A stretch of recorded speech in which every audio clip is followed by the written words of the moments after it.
is OverDrive with Hayes, Noodles, and the O-Dog on TSN 1050.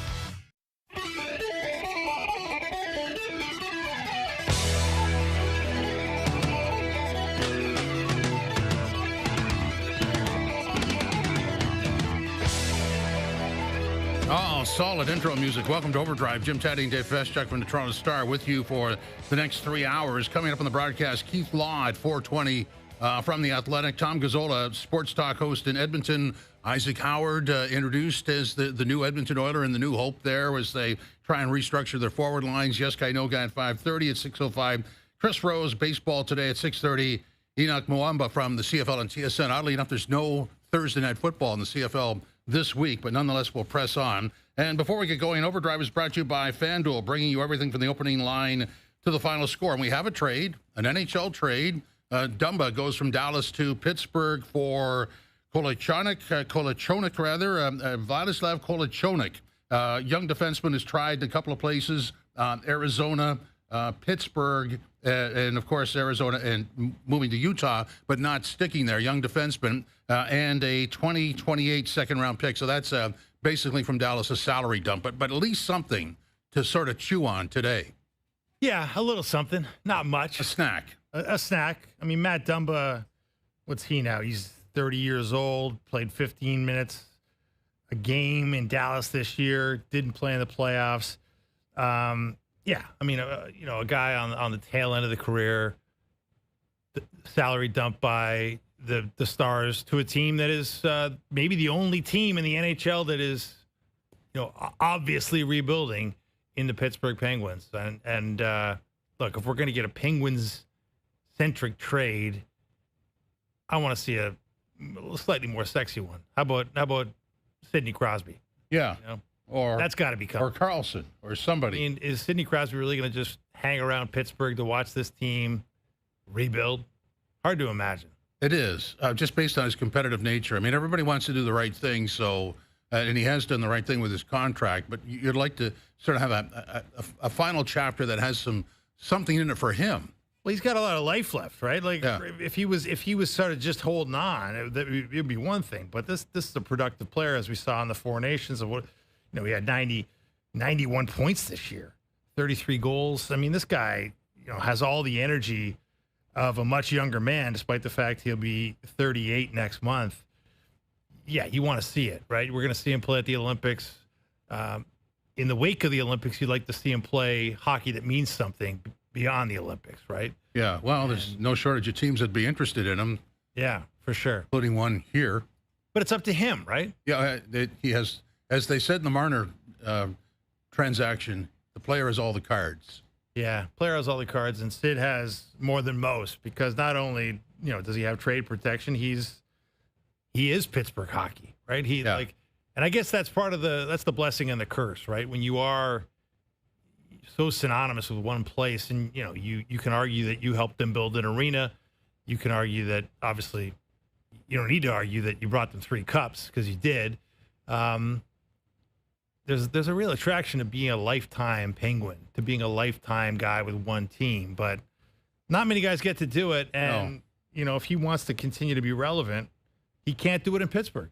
So, hidden story, Dallas now goes under the cap. They were over by 1.79, which leaves the Panthers, Montreal, and Golden Knights all over the cap, and everybody else is under. But those 3 teams have injury, LTIR possibilities to get them under the cap. And when you go down to the bottom, there's some concern about some of these teams not getting to the floor. But with RFAs still to be signed, they'll all get there. So the reason I bring that up is this was one of those things that when the free agent frenzy day got a little soft, people thought, well, there's people that have to get to the floor, and there's people that have to move salaries off the top, and that'll instigate some trades. So far, the Dumba trade is the only thing that comes out of that. Yeah, it looks like most people are okay, right? There's no pressing need to move money right this minute, right? You've got plenty of time to get cap compliance. So, yeah, unfortunately, I think we're going to be in a bit of a slow period here. Clearly, there are teams out there that are not happy with the way this offseason's gone to date and would like to rectify that before training camp begins. I would assume one of those teams is the Toronto Maple Leafs. And because I'm not sure how you could be happy with your offseason, given the fact you just lost the best point getter of the generation to the Vegas Golden Knights for very little. I mean, a very respectable player in Nicholas Waugh. Don't get me wrong, but not exactly a commensurate return. So we won't spend a lot of time on the Leafs, but just to look at that, I mean, you've got this collection of forwards. Obviously, the two holes are top of the right side on the top line, left side on the second line. And to me, I sort of look at that as they did last year on the left side of the second line, an ongoing audition throughout the year until the right guy shows up. And maybe that's at the trade deadline. Maybe it's before. But I think this puts you might disagree with me. I think it puts more pressure on the bottom six, because these guys have to deliver on a nightly basis because of that big hole in the top line. Yeah, it's a good point. I mean, look, I think if you're Nicholas Waugh, you feel a little bit of pressure. You were the guy they fetched in the Mitch Marner trade, and he's come highly touted, right? Like a lot of people have really blown his horn and said this guy can play, and this guy is going to be a contributor. So he's your third-line center. Assuming Scotty Lawton's the fourth-line center, I'm sure you could probably flip those two lines any given game. For the one or two shifts here that they might diverge on and probably be pretty happy. But so you're right. There is pressure on that bottom six because they've got to give some production, ideally. If you want to be the playoff team you hope you can be, you need some production from down the lineup, and they didn't get a lot of it in these playoffs. And that was a problem. I just think that early in the season we'll be looking at that bottom six and looking for hints of how they would play in a playoff series, just because they're going to have to pick up some slack. And you know, regardless of whether Marner was here or not, I think that would still be the agenda. Yeah. The bottom six had to be repaired. Well, Brad Treliving's made no bones about the idea that he wants this team to be about more than the core four. Well, now it's not about the core four because the core four doesn't exist anymore. Right. But I think what he was trying to get at, what he's been trying to get at with that line of public sort of discussion is, yeah, this has got to be it's not about four guys or now three guys. It's about four lines, ideally, and three pairs of D and a platoon of goaltenders and, you know, a coaching staff with multiple contributors, you know, on various fronts. So they're trying to build that team ethos in a franchise that has sort of been built around the star system, the star hierarchy, where these four stars got everything they wanted, gobbled up 50% of the cap. Difficult to make everybody else feel like they're a big part of things when such a big part of things is devoted to so few. But obviously there's an evening out going on here with Mitch Marner's money off the books and a little bit more of an egalitarian system here. And maybe that transfers into more of a feeling that everyone's involved. Everybody means something. Every piece matters. Yeah, it's on everybody. Yeah. And that could be good, right? Like, yeah.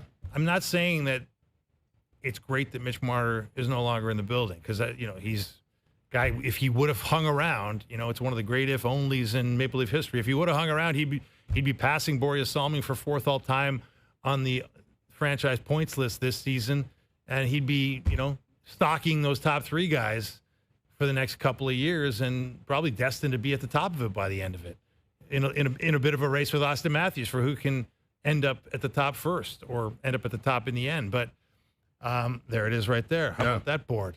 I mean, you're passing Salming and you're on the heels of Dave Keon, Daryl Sittler, Matt Sundin. You know, it wouldn't have taken too many years, right? Like he's 246 points behind Matt Sundin. So, you know, for Mitch Marner, that's a two and a half years work, right? 2 and a bit, yeah. So he could have been the all-time leading point getter in the history of the franchise in the town he grew up in. I mean, it would have been an amazing story, right? Well, and if he added to his playoff total, that would have been even more impressive. But, well, it's not going to happen. And also more important and more impactful. But it's not going to happen. But I do think, like, if you want to spin the positive of what is it, what's the bright side of Mitch Marner leaving town? You would like to think, in an ideal world, there's a new dynamic. And well, that's what they talked about. Whatever was holding this team back in the past, in the big moments, in the critical moments, as Brad Treliving has talked about, maybe it's just a different mix of guys changes the result. Well, if everybody's responsible, that's got to be a big plus in Game 5 or Game 7 because clearly everybody was waiting for somebody to grab the throttle. Yeah, 6-1, 6-1, and nobody really grabbed it. And, you know, look, you can all be waiting around for somebody to show up, and if nobody can play in the bottom six, it's not going to matter, right? So So they've got to be able to play. Well, I mean, that like bottom this, six the Panthers have is pretty daunting. It is. Yeah, especially when your third line is on a lot of nights your best line. That's a scary proposition because you cannot say that about the Maple Leafs. Or you haven't been able to say that about the Maple Leafs. But look, man, there'll be plenty of time to talk about it. But I do think, when you think about the Maple Leafs, and you're right. Like right now with Michelli on the right side, penciled in alongside Matthews and Nyes on the first line, that doesn't feel like a permanent. No, I think that's an open audition. Bobby McMahon on the left side. That's an open audition, too. Tavares and Nylander feels like an open audition. Yeah, absolutely. Even though Bobby McMahon's had plenty of chances, he's always had that touch and go feeling there where Craig Berube has never been quite convinced that he's the guy. It's not 82 games deep.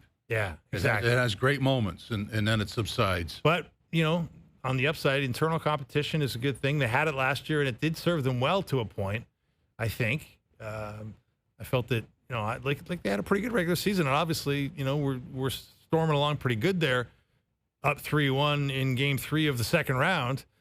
And then, things happen. But there's a recipe there for this to go better. They got to figure out what the ingredients are.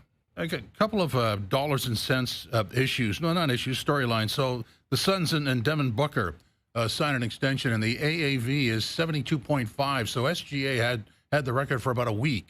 72.5. Let me ask you this. In North American pro sports, how long is it before an AAV of 100 million is quite regular? Yeah, we've been talking about that for a while now. It's we're obviously getting closer. We're inching up, right? And, when you think about, the fact that you're splitting revenue with the owners and the players and revenue just continues to skyrocket. You look at that.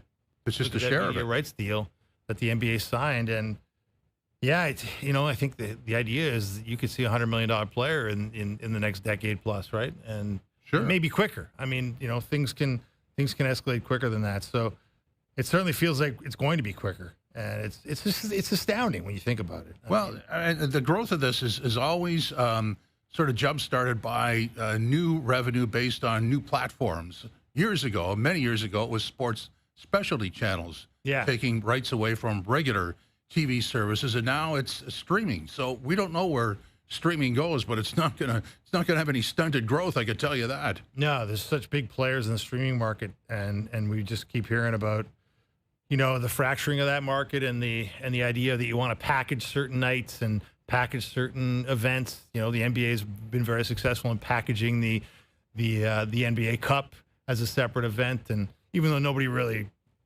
remembers, it's all right if you win it. Yeah, it's great. And the Milwaukee Bucks are the reigning NBA Emirates Cup champions. I mean, does anybody get excited about that? Is Giannis more sure to stay in Milwaukee because of that? Probably not. But as a broadcasting diversion in the middle of a long season, I'm kind of surprised the NHL hasn't gone that way yet, because especially now that they're saying, no, wait, 82 is not long enough. We want to go 84 starting in 2026. Like, to me, you need diversions through that long haul. And they do, like, to their credit and the NHLPA's credit, it's great that they're going international, and we're going to have this regular flip-flop between the Olympics and the World Cup, or whatever they're going to call it. It was the Four Nations this year. Depending on how much of the world can actually play hockey. Russia doesn't seem like they're going to be on board anytime soon. But, it's great that they're doing that, because I think that's an important diversion from the regular slop of regular season games. Creates another TV package. Why wouldn't anybody be interested in that? Yeah. Exactly. And it is a diversion, and it's of the moment. I mean, I think a lot of us get fed up with all-star breaks. I mean, they're mandatory breaks that have to happen, but if you could replace that with something a little more relevant, then that makes sense, doesn't it? Exactly. I think we just saw it. Like, the Four Nations had everybody's attention this past year, right? And did anybody miss an all-star game? Nobody did. No, nobody said, "Where's the all-star game?" Yeah, there was none of that, which is great, right? Yeah. Like, I guess now if you're one of those teams that had a player that went there and didn't come up particularly healthy, I guess the Florida Panthers felt that with Matthew Tkachuk, although didn't hurt. They did okay. Yeah, it didn't hurt them. and you know what? Austin Matthews tweaked something there. We don't know what it was, because he's the only player in the history of pro sports that doesn't want to tell anybody what happens to his precious body. But Matthews came out of that not healthy either, which made you wonder why the heck he was playing there and why he played all season when he wasn't healthy. But that's a whole different conversation that we've covered in depth on this program and others. But you're right, Tatman. Like if you're an NBA player, the supply and demand is certainly working in your favor lately because there aren't that many good players and there's a lot of supply of money. Well, we've got other issues to talk about. We'll do that over the next 2.5 hours. Coming up next, we're going to talk baseball with Keith Law from The Athletic as OverDrive continues live on YouTube, TSN 4, and TSN 1050.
OverDrive, Jim Taddy, Dave Feschuk from the Toronto Star with you today. And, of course, the Jays idle today and tonight. Off to Sacramento to take on Oakland on Friday, Saturday, and Sunday. A couple of things coming up. Obviously, the trade deadline 3 weeks today. The draft goes Sunday. And to help us with both those, Keith Law is here, Major League writer from The Athletic. Keith, welcome. How are you? I'm good, thanks. How are you? Very good, thanks. So your recent article, you have the Jays up 8th overall, taking Billy Carlson, position player, shortstop out of high school. What are your is that where you're going to stay, or what are your thoughts on that? I may change. I'm doing one more mock draft morning, which I'm writing yet, so I would like to think I have plenty of time. But I do believe the Jays want to take a shortstop. Considered they would rather take a shortstop, college and high school. So, and shortstop's generally one of the safest things to do, because even if they don't stay at shortstop, they tend to be able to play a lot of other positions. Also, shortstops are just really valuable. That's one of the most important positions on the field. If you have too many of them, you can always trade one of them to try to get something else that you need. I think in the unlikely event they don't like the shortstops available to them, they might try college pitching. There are one or two candidates for that spot. But any which way, obviously I've mapped out lots of scenarios. At least one really good shortstop is available at that pick, I think they would take. And Carlson's really good. Like, I think that would be an excellent pick. I'm just not certain that he is the one. I know he's on their short list. Keith, when you look at the sort of this draft in the scope of the last decade or so, how does the quality at the top of the draft rank compared to recent years? I think the top of the draft is really poor. Like, the Washington picks first overall. We don't have anything close to a consensus number one prospect. I happen to have Ethan Holiday, another high school shortstop, at the top of my list, but you could argue me out of that pretty easily. There's several college lefties this year who are all really good, who all have arguments to go up there. There are a couple of other college position players I like a lot, but nobody who's really won in a typical draft.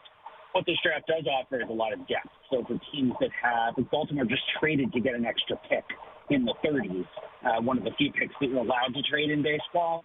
That's pretty smart, because there's a lot of talent that's going to come off the board between, say, 20 and 50, because there's a lot more depth in college position players. There just aren't guys who project as superstars, which is what you're trying to get when you draft at the very top, especially in the top 5 picks. What do you think? Like, when you spend a lot of time thinking about this stuff, Keith. Like, what do you think the hit rate is on guys who've been projected as superstars? If, like, I mean, just ballparking it. Who actually turn into superstars? Yeah, guys? like what is the scouts, the consensus views hit rate on that? Is it pretty good, do you think, or how do you look at it in the grand scheme of history? Yeah, I think when we project a guy to be a superstar, taking out guys who get hurt, which obviously is, you can't really predict that, or you could just predict all pitchers who get hurt, you'd probably be right in the end. You'd be right more than you're wrong on that. In terms of guys where health isn't a factor, I think we're pretty good in terms of guys we think we're going to be superstars turning into superstars. Like, I would bet that ends up close to 50%, which I would say is a very good hit rate given what happens in the draft overall. What always happens, though, in the draft, we get superstars from later on. Mookie Betts was a 5th-round pick. Paul Goldschmidt was an 8th-round pick. Albert Pujols was, I think, a 12th-round pick. We do find superstars coming from later in the draft, college, junior college, high school. I mean, it's one of the things I really enjoy about the job. Tariq Skubal was a 9th-rounder, where if you go to Baseball Reference, look at his performance his last year's draft year in college. He missed a year at Tommy John, came back, he threw hard, but he wasn't any good. Couldn't throw strikes, couldn't get a lot of outs. That guy turned into the best pitcher in the American League. I love that stuff. But that is also one of the big challenges, is that we know these teams are all going into their draft rooms knowing there's some star out there who's going to get taken in the 7th, 8th, 12th round. You hope you're lucky enough to figure out who it might be. So to that end, once you get through the top 100, who might the Jays be targeting? Beyond the top 100, you're asking, or what? No, beyond the top 100. Well, they don't have a 2nd-round pick, so it really limits their flexibility. And if they do what I'm expecting, which is take probably a high school shortstop at that first pick, going to consume not all, but most of their slot pool for that pick, my guess is they will stick, once they get to the 3rd round and beyond, It'll be much more college heavy. They'll go for college performers, particularly guys with good command of the strike zone. I know that's something we value pretty highly. And there are some interesting college pitchers where, once you get to the third round, fourth round, and beyond, the slam dunk starters are already off the board. So you're looking for guys who have a particular pitch you like or something about the delivery you particularly value. And I know under Mark Tremuta, who's scouting director now for the Jays, they use a real blended approach of traditional scouting and the data, which is what I personally favor. Obviously, Mark and I worked together a long time ago, and I'm surprised we think somewhat similarly. Keith, obviously a lot of excitement in Toronto right now around the revival of the Blue Jays, who have gone from, more than half a dozen games out of the American League East lead into the lead by 2.5 over the Yankees as it sits today.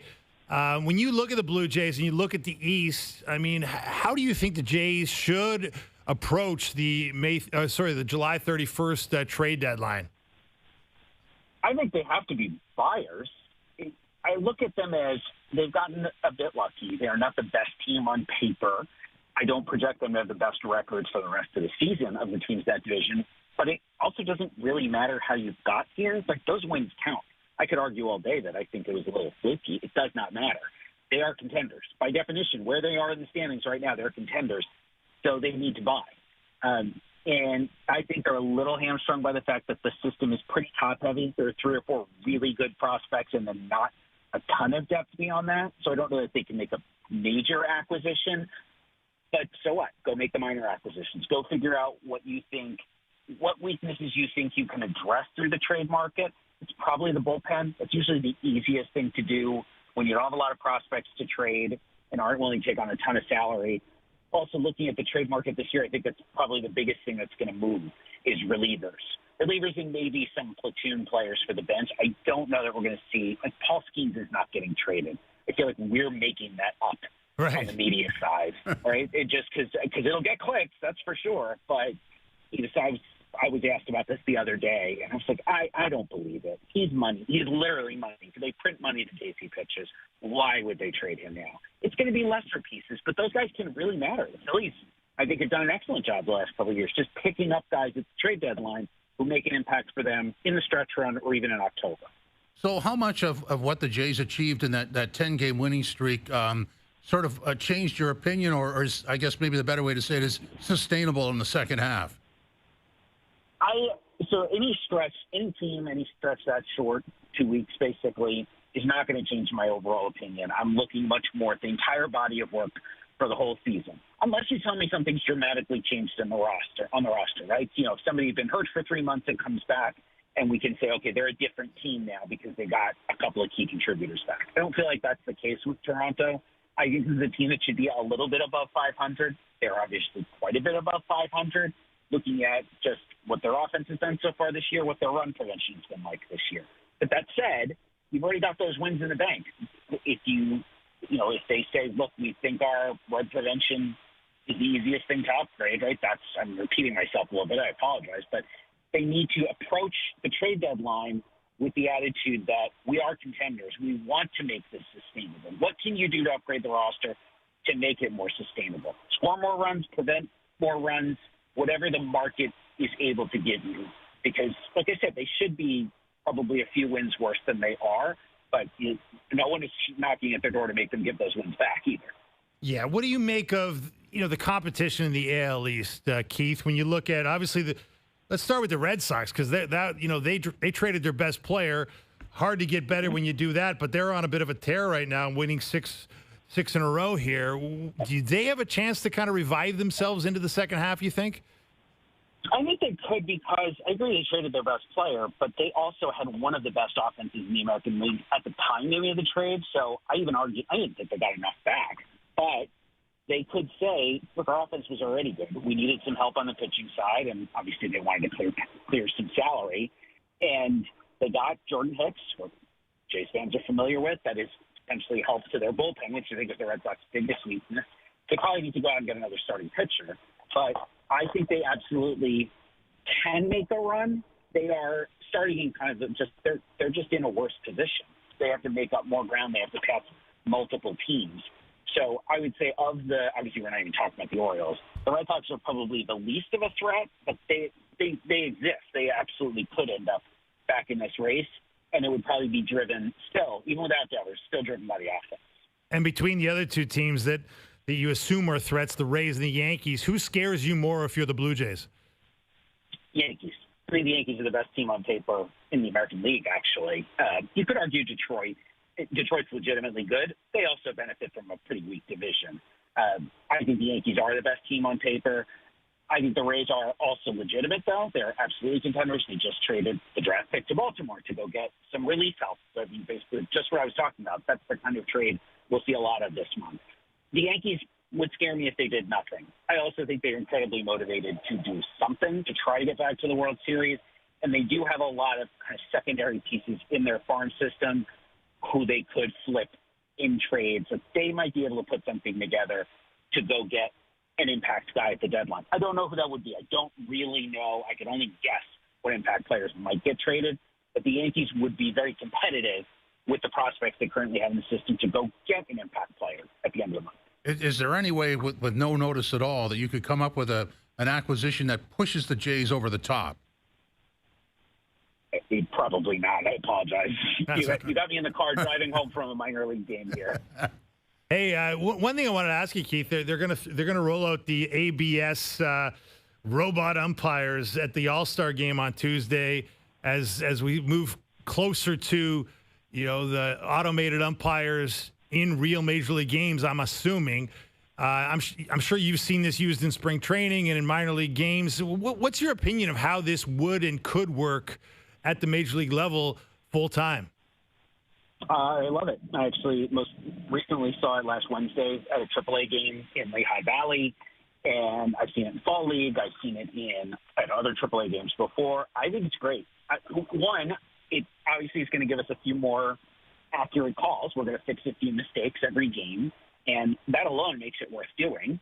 I wish teams had a few more challenges, but I'll take what we can get.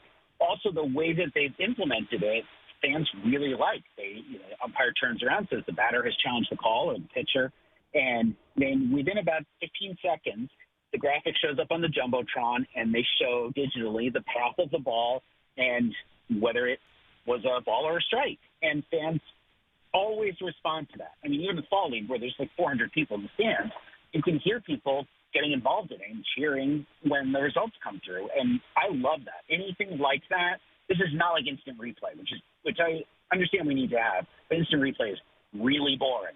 Yeah. The ABS implementation is not. It's actually fun. So I hope it comes to baseball, to the majors, as soon as possible, and I hope they end up expanding it at some point, but I'll take whatever I can get. Well, it's like tennis. There's no arguing the call. Once you see the replay, you go, okay, that's good. We move on. No debate. While we're talking about things that could happen down the road, I'm sure the Jays would like this, but I don't know if that it would ever happen. Salary cap in Major League Baseball. Is that even possible? Only if the union decides to just completely fold. They have fought attempts to put a salary cap in place for decades. I don't know that. I mean, the Jays don't need the salary cap. They play in one of the largest markets in North America. The Jays could spend with the best of them. I understand ownership refuses to do so, but I put that squarely on their ownership. I personally oppose the salary cap because all I think it does is make owners richer and takes money away. And I'm not sure that it's really going to give us the kind of parity that people are looking for. I just think it's going to mean the Bob Nuttings of the world, who's the guy who owns the Pirates, just gets to put even more money in his pockets instead of the players taking it home. The players are the ones doing the work. They should get paid. Well, Keith, I mean, the parity argument is the only one that kind of makes sense to me because I'm with you. To me, it's just going to make the owners richer. But when you do look at, the way the NBA has clamped down, they don't have a hard cap, but with this second apron, they're forcing the elite teams to maybe divest some of their assets. The Celtics have currently gutted their roster to meet some of those requirements and lessen their tax burden. And it does seem like it's made the NBA a more egalitarian league, and certainly the NFL is a case in point. But do you not buy the parity argument when you think about how much the Dodgers are spending and how successful they've been? I don't. I mean, I look at the NFL. I apologize. I've never, just for longer, he's never been an NBA fan. But the NFL, you do kind of see the same teams in the Super Bowl, or at least getting to the conference championships pretty frequently. All those sports, they do work a little bit differently. I do know in the NBA, right, if you get one or two stars, you're pretty locked in at that point. But I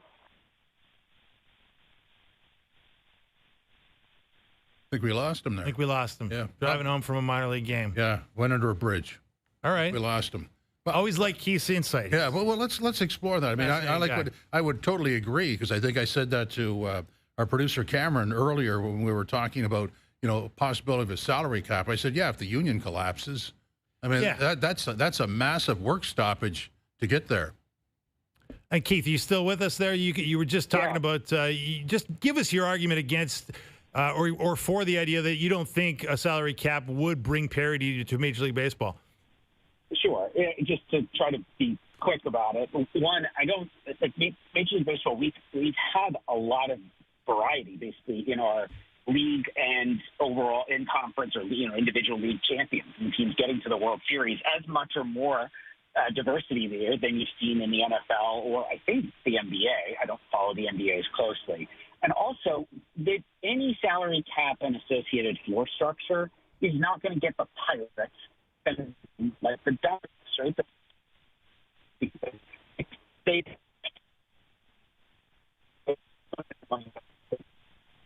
now, and even if there is a floor in place, they're still going to be spending a fraction of what the Dodgers and the Yankees are spending. Those teams are going to spend right up to the upper limit, and the Pirates are going to try to stay towards the bottom. So I really don't think it's going to enhance parity. It's just going to take money away from the players and give it back to the owners. Keith, thanks for your patience and battling through. Really appreciate that. Thank you. My pleasure. Keith Law, Major League Baseball writer for The Athletic. And correct me if I'm wrong here again, Dave. When a league pushes for a salary cap, that's like a 50-50 split, which tells you that it's not 50-50. It's like 80-20 or 75-25 before the cap is implemented, and that's a cost control mechanism, right? Oh, without a doubt. And Keith's right. Like, there's the day that the NHL Players Association agreed to a salary cap, and it took, the canceling of the Stanley Cup in 04-05 to do it. They were crushed. That was the end of salary escalation, and you look at some of the salaries that were being paid before that lockout and the lost season that followed the lockout. And you look at the salaries that are being paid now, there's not that big a difference at the top end. No.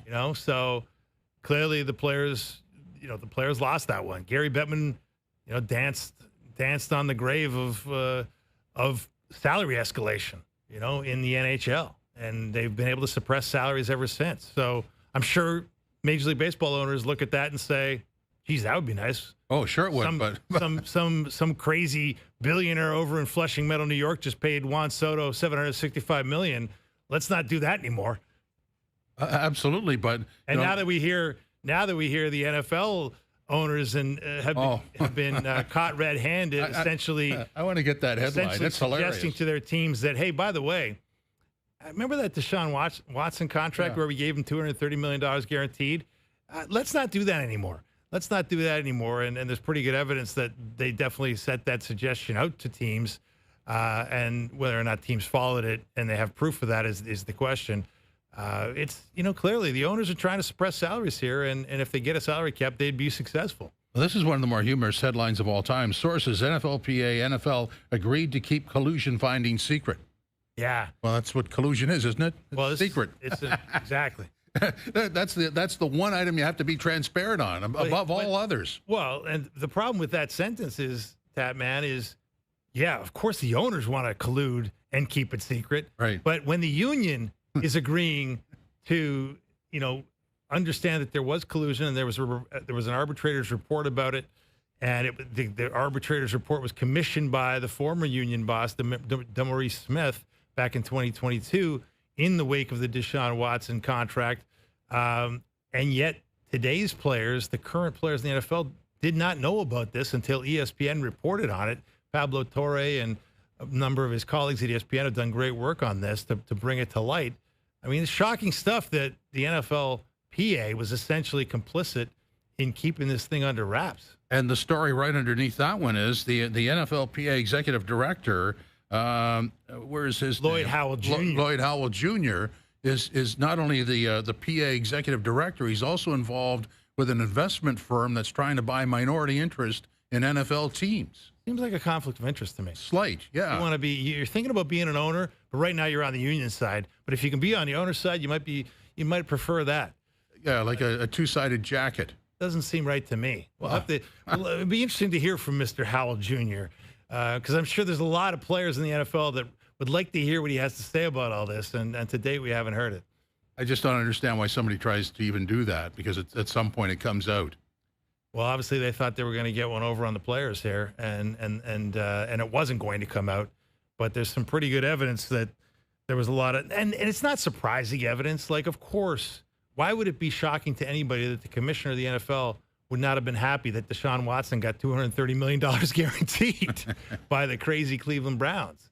But you look at the deals that were signed after that, right? Lamar Jackson gets $260 million. What is it, like maybe a year later, but only 185 of that 260 was guaranteed, and that's an MVP, one of the best quarterbacks in the league, if not the best.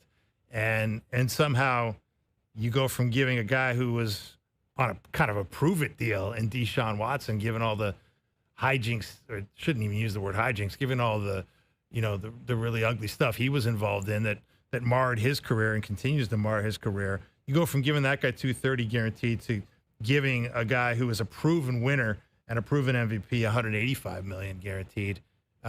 In between that, the commissioner got into the years of owners and said, "Hey guys, let's stop giving away those guarantees." Or the old NHL line was one of my favorites: "Protect us from ourselves." Yeah, well, there's that. There is that, right? There's always somebody in the group that wants to one up the other guys, and the owners are competitive, and the owners want to win, and sometimes the owners don't have a clue how to run a great business when it comes to a football team. But we've got, I think, in all, like right across the board in all professional sports, the evaluations of franchises is right through the roof. Oh, it's crazy. When you think about the Lakers sale and $10 billion, like that one just that the team is valued at $10 billion upon that sale. The previous valuation was something closer to 7.5. So think about, like, that's, it's, you essentially are skyrocketing the valuation of every NBA team by extension, 25 to 30%. I mean, it's not just one fell swoop. Yeah, it's not just one league. It's widespread. Yeah, for sure. I mean, the one that kills me is the one I always think about is you think about the low end, and the low end now is MLS teams. Major League Soccer and Toronto got together. In the early 2000s, right? And Richard Petty was the CEO of MLSE, and he always tells that story about how he was going to buy a team from the MLS commissioner, or discuss buying a team, and he stopped by on his way to New York. He stopped by to see Gary Bettman, the commissioner of the NHL, and told Mr. Bettman what he was up to. Said, "I'm thinking about buying a soccer franchise for Toronto," and Bettman told him, "That's a dumb idea," according to Richard Petty. He said, "That's a dumb idea. They should give you those franchises for free." And Petty thought, you know what? Well, free would be nice, but the price tag was $10 million. And right now, by the best evaluations that I've seen, that same franchise that they bought for $10 million is worth about, 780, 775, something in that range. Well, and the Raptors are a good example. Went from $400 million to $4 billion. Yeah. In what, a 10-year span? Not bad. No.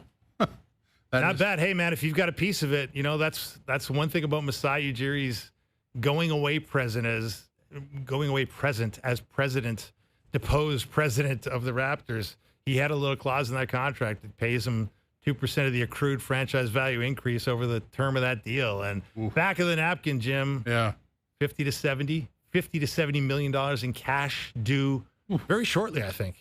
Wow. That's a nice little getaway package. Not bad. Yeah. He wasn't an owner, but he got cut in like one. Well, that's, movie actors have learned that over the years.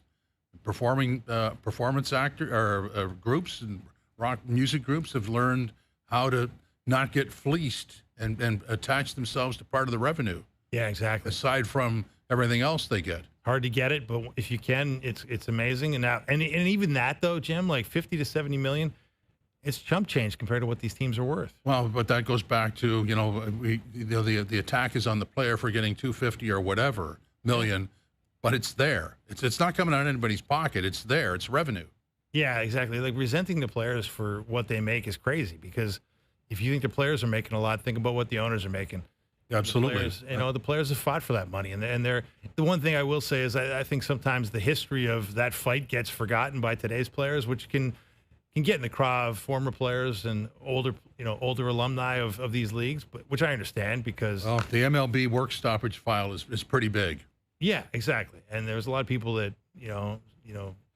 suffered to get a lot of these big terms. Time. Absolutely, and suffered to get fairer compensation for players in all the leagues. Those people are largely forgotten, but their work is paying dividends. Tough being a pioneer. Anyway, OverDrive continues live on YouTube, TSN4, TSN 1050.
Now, back to Overdrive with Hayes, Noodles, and the O-Dog.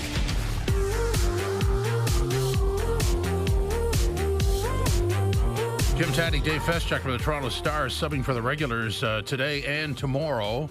And we're going to deal with some hockey. Top of the hour, Tom Gazola will be by. He's a sports talk host in Edmonton. And, you know, we're going to deal with the Oilers who introduced Isaac Howard, wants to be called Ike, today, acquired from Tampa for Sam O'Reilly the other day. Mr. Howard was an NCAA player that was not going to sign with Tampa, so they traded his rights, and he immediately signed with the Oilers. So we might be seeing that on a regular basis going forward. Yeah, and this is this has the chance to be a nice addition for the Oilers, right? You look at the recent history of Hobey Baker Trophy winners that have come into the league, and it's a pretty good list of guys, right? You go Macklin Celebrini, had a pretty good year. Adam Fantilli, pretty nice player. Cole Caulfield, really good player. Cale Makar, really good player. Jack Eichel, doing okay for himself. A collection of stiffs. I mean, you know, there is some evidence that, college players can be hit and miss, but the top end guys have been pretty good. Yeah, well, I mean, the sort of the missing story is he was out of the U.S. National Development Program, which is really good. Yeah. I mean, I don't recall too many guys stumbling through that program. Just ask Austin Matthews. There's some great players that program has developed. So for Edmonton, obviously, an in with a prospect going out. And this is Joe from the Bridges put this board together for us. So in Mangiapane, Howard, Lazar, going out, Kane, Perry, Brown, Skinner, Arvidsson, and Klingberg. So 5 forwards out, 3 back. Klingberg was an add-on anyway, so I'm sure they'll press forward without him. But, you know, obviously there's some negotiation has to go on with that forward unit, but I think that's sort of part and parcel with going to the Stanley Cup final 2 years in a row and losing. You'd want to change some of it anyway. You'd want to change for sure. I mean, Evander Kane, I think they wanted to change there. I mean, the likes of Corey Perry are always nice to have around. I mean, he's a nice veteran piece that has obviously got incredible playoff experience, albeit not particularly winning experience in the Stanley Cup recently. But yeah, it's a work in progress. You have to believe, right? But when you look at that top line, if you've got McDavid between a healthy Zach Hyman, and you assume he'll be healthy eventually, coming off that wrist injury, although he said at his charity golf tournament this week in Toronto that he might not start the season, because of the wrist injury. But if it's McDavid centering Hyman and Howard, Ike and Zach, it's compelling, right? If Howard can deliver, he's, the one thing about college guys, I mean, this guy's 21 years old. He's not a kid. He's been around a little bit. What you see, it looks compelling. So we'll give them a shot. I think that way you described what they're going to do is probably going to apply to a lot of teams, barring some I guess a glut of trades going into August. But the way it looks right now, there's a lot of teams that are sort of in that same spot. Well, we've got some holes, we've got some possibilities. We'll see how it works out and maybe worry about it later. Yeah, the Leafs would be included in that. Absolutely, right? Yeah. The Leafs would be included in that. There's still time. You see late summer trades. I think there's a bit of a lull post free agency, and there's some vacations being taken and some thinking being done. But guys will get back to the office in the next couple of weeks. And there's a lot of arbitration has to happen. Yeah, with the arbitration, RFAs, and once all that settles, then everybody knows where they're at with the cap, and maybe that forces a move or two, or maybe it doesn't. I don't know. Yeah, who knows? Yeah. But it feels like there's a lot of unsettled teams, right? And teams that think they need stuff and we've got to go out shopping for it. And I wouldn't be surprised if we see a lot more movement before training camp begins. And if not then we'll see it. Maybe we're going to see an epic trade deadline with teams that aren't particularly happy with their teams for the first few months of the season and want to make a change before the playoff run. It's been so long, like never. I would just applaud the Leafs with salary cap room going into the season. Yeah. That would be new. Wouldn't that be new? Yeah, they've been capped out for forever. So I like the year they had enough for a cup of coffee. Yeah, exactly. Barely. Not a nice coffee, just a black, a small black. Yeah, no additives. No additives. That's all we can fit under the cap. No frothed milk, just the coffee. So coming up in our next hour, Tom Gazola will be by, Sports Talk host in Edmonton. After that, what do we have? We got a yes guy, no guy in there. And then later on, we'll have Chris Rose and Henoc Muamba talking football as Overdrive continues. TSN 4, TSN 1050.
This is OverDrive with Hayes, Noodles, and the O-Dog on TSN 1050.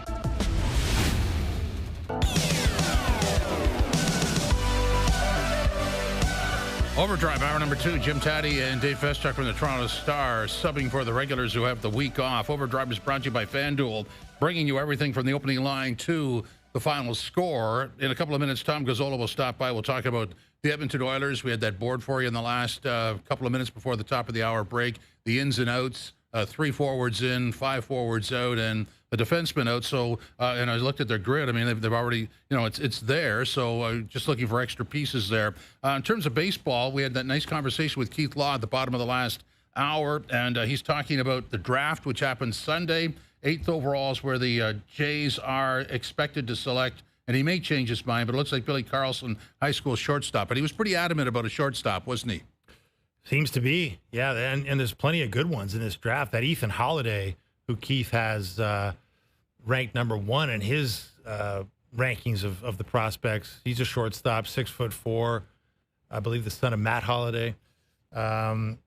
Really good player, apparently. So, yeah, there's plenty of talent in this draft at the top end. And why wouldn't the Blue Jays, with a really good draft pick like that, look at a premium position like shortstop? Hard to find them. Yeah, absolutely. And there's a build there. I mean, the Major League Baseball draft can be like the NHL draft. It's not going to have immediate returns, but it doesn't take that long anymore, does it? No, you got to get them into the system to have a system. Right. And this is a great opportunity to start building it. So the trade deadline is exactly 3 weeks today, 21 days today, July 31st. Where did that go? And 6 o'clock. I always am intrigued by the different leagues in the end time or the deadline time, 6 o'clock Eastern. 3 weeks today. The Orioles traded right-handed reliever Brian Baker to Tampa today, and I think Keith was talking about that for the 37th overall pick, the pick on the draft Sunday in the Major League Baseball draft. So, and he was actually trumpeting the pick too, as a pretty good ball player. Yeah, it's interesting. I mean, that's the kind of movement you're going to see here, and I guess if it's starting now, we should have a pretty interesting few weeks here. But ultimately, this is going to be a fun run, right? The Blue Jays are hot, even though they just lost to the White Sox, ending the 10-game win streak that everybody was excited about. But the Blue Jays are also shopping. You got to believe it, right? Well, and it's a competitive market. They're not the only team out there, so you want to hope that the Yankees don't elbow one of their players out that they're after. It's like a free auction that way, a live auction, so the price could go up. We talked the other day about the 3 pieces, what would be the most important, but I really think that, that the quality may differ, but I think they need a utility catcher. I think they need a bat, and I think they need a reliever and starter. Would you agree? So you're thinking 4 players? Yeah. Yeah. Yeah, of some Ideally, sort. Yeah. It would be good to have depth at catcher. That's been discussed quite a bit around this table right here, and it makes sense, right? You need that depth. I mean, an injury would really decimate you. I mean, Rich Griffin made that case that Alejandro Kirk essentially is the Jays MVP to date because he's essentially irreplaceable. Like right now, you can't. Where are you going to find a catcher that can hit like that? It just doesn't. They're not available. So here's the thing. I mean, we talk about the analytics of pulling a pitcher in a playoff game after his pitch count. So I just wonder. I mean, somewhere in that operation, they're going to have what everybody's achieved to the All-Star break, and they're going to have an idea of where that goes. And I wonder what the difference is between where we think it's going to go and where they project it to go. Well, I mean, that's the art of projections, right? Like, I guess that's why there's been so much talk about run differential, right? And Keith Law, I like Keith Law. He used to be a Jays executive back in the day in the J.P. Ricciardi regime, and he's been around baseball a long time. And his point was, you don't get too excited about a 2-week stretch, which is essentially, reference to the 10-game win streak, right? Let's not get too excited about 2 good weeks. Now, you can argue the Jays have been hot for more than 2 good weeks. They've been hot since the end of May, right? They've been hot for 6 weeks. Yeah. Really. So it's a bit longer sample size than just the 10-game win streak, which was sort of the punctuation mark on their most recent round of success. But ultimately, I mean, you look at the Yankees are a plus 105. The Jays are a plus 20. And the Jays are 4th in the American League East in run differential, even though they're 1st in the standings. So you take that for what you will, but, that sort of projection is generally how people do projections.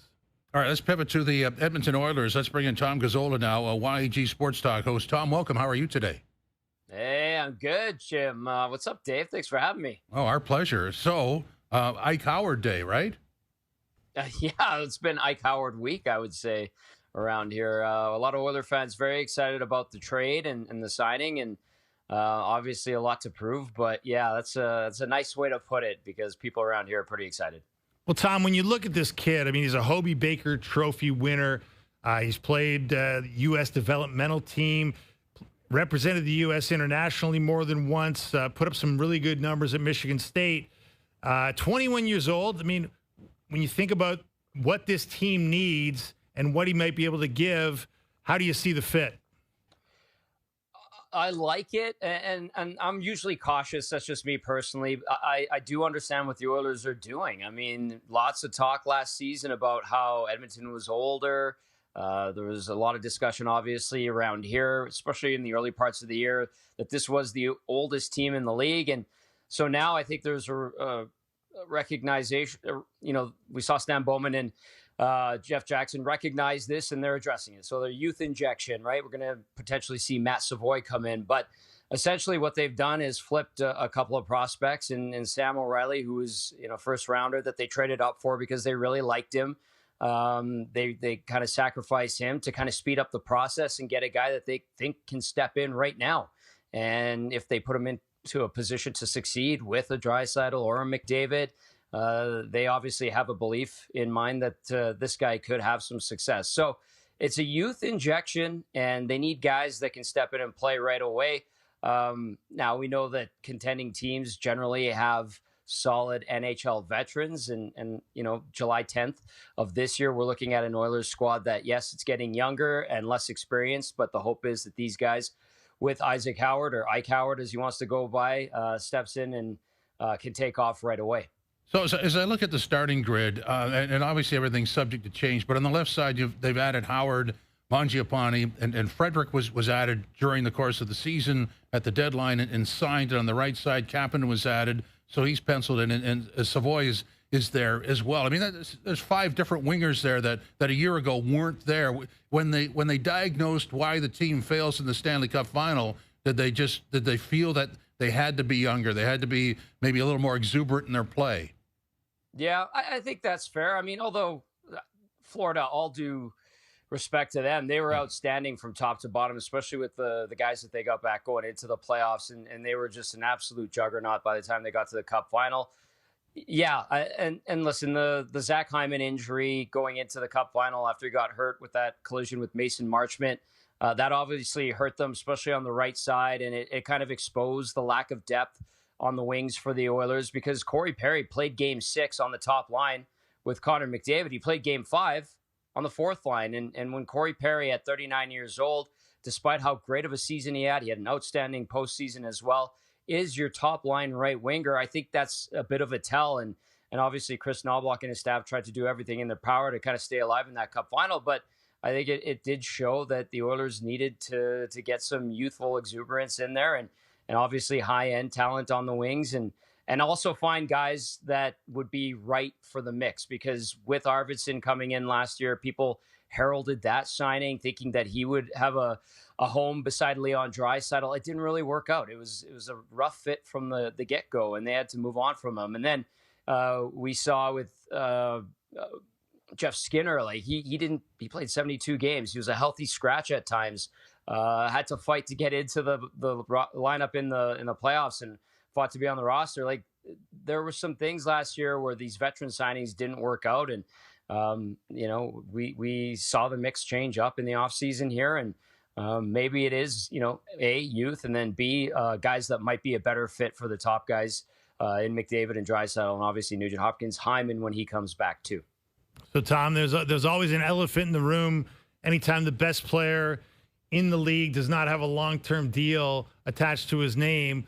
What is the level of unease in Edmonton at the current moment that Connor McDavid's future is still up in the air to a degree? Well, okay, Dave, I'll say this. I think Oilers fans are getting riled up by Leafs fans right now on social media, and I'm sure you guys are shocked to hear that, but yes, I'll get that out of the way, right? All those McDavid in a Leafs jersey, memes and pictures that are going out there get people riled up. Obviously, the Oilers fans want to protect their star player, and rightly so. I think there's a little bit of concern, and the more this drags on, it gets people talking. They want Connor McDavid to be secured and locked up here in Edmonton for a handful of years at least, and then hopefully long term, we'll see what happens with the negotiations and all that. Yeah, I can't deny the fact that there obviously is chatter and discussion among the fan base in regard to McDavid's future, but I think most people understand and recognize the situation he's in, and also believe that he'll probably be signing on for a bunch of years more. But yeah, I mean, Oilers fans, it doesn't take a lot to get them going, and when they do, look out, because they have a lot to say. And I think Leafs fans recognize that. Other fans from other markets as well. But legitimately, I think, McDavid with Draisaitl signing last year and him having some seeds planted here in the business community as well, probably a good indicator that he's sticking around in orange and blue. So I don't have FanDuel odds on this, but I mean, what works in that marketplace? Is it a 5-year deal, or does it have to be 8? Well, I think at this point, anything, Jim, but I think most people would probably say, hey, we want an 8-year deal for McDavid, lock him up long term. Even a 5-year deal. I remember the years when like a 3-year contract was a long-term contract for guys. And I know that was the NHL of yesteryear, but if they get him for 5, I think there's an understanding that the landscape in the NHL is changing when it comes to the money and the profit and the revenue sharing and an opportunity to make even more money. So that has to be factored in. I don't think it would be taken as a slight if McDavid opted to go shorter term, like a 5-year deal. But I think, obviously the want would be for an 8-year contract. And then if you settled for 5, I think, it would allow, the Oilers as a franchise to breathe a sigh of relief. And then you'd probably hear a loud sigh of relief from the faithful of the team. But what if, some of our analysts, Tom, have hypothesized that maybe McDavid wants to go even shorter than 5 and, take a 2 or 3 year deal in some ways to obviously benefit from a rising cap as it continues to go up and re-sign down the road for a bigger number, but also to put some pressure on the Oilers front office and say, look, I've been here a long time. This will be my 10th year. I want you to make sure that you are maximizing my cup winning window here. And I'm going to do that by the leverage of having a short-term deal. That'd be a power move. I'd start with that. And I could recognize and appreciate that. I think that would come down to his relationship with the franchise. And I think, Jeff Jackson, having been brought in as CEO of Hockey Ops, probably helps ease any potential tension if that were to be something that does come up. I wouldn't be surprised if, it is discussed. I don't know to what extent, but I understand why McDavid, in theory would do that. I wouldn't blame him. I mean, you want to put your stamp on your legacy, and you got to do that by winning a Stanley Cup, and Edmonton's come close, yes, but they haven't gotten there.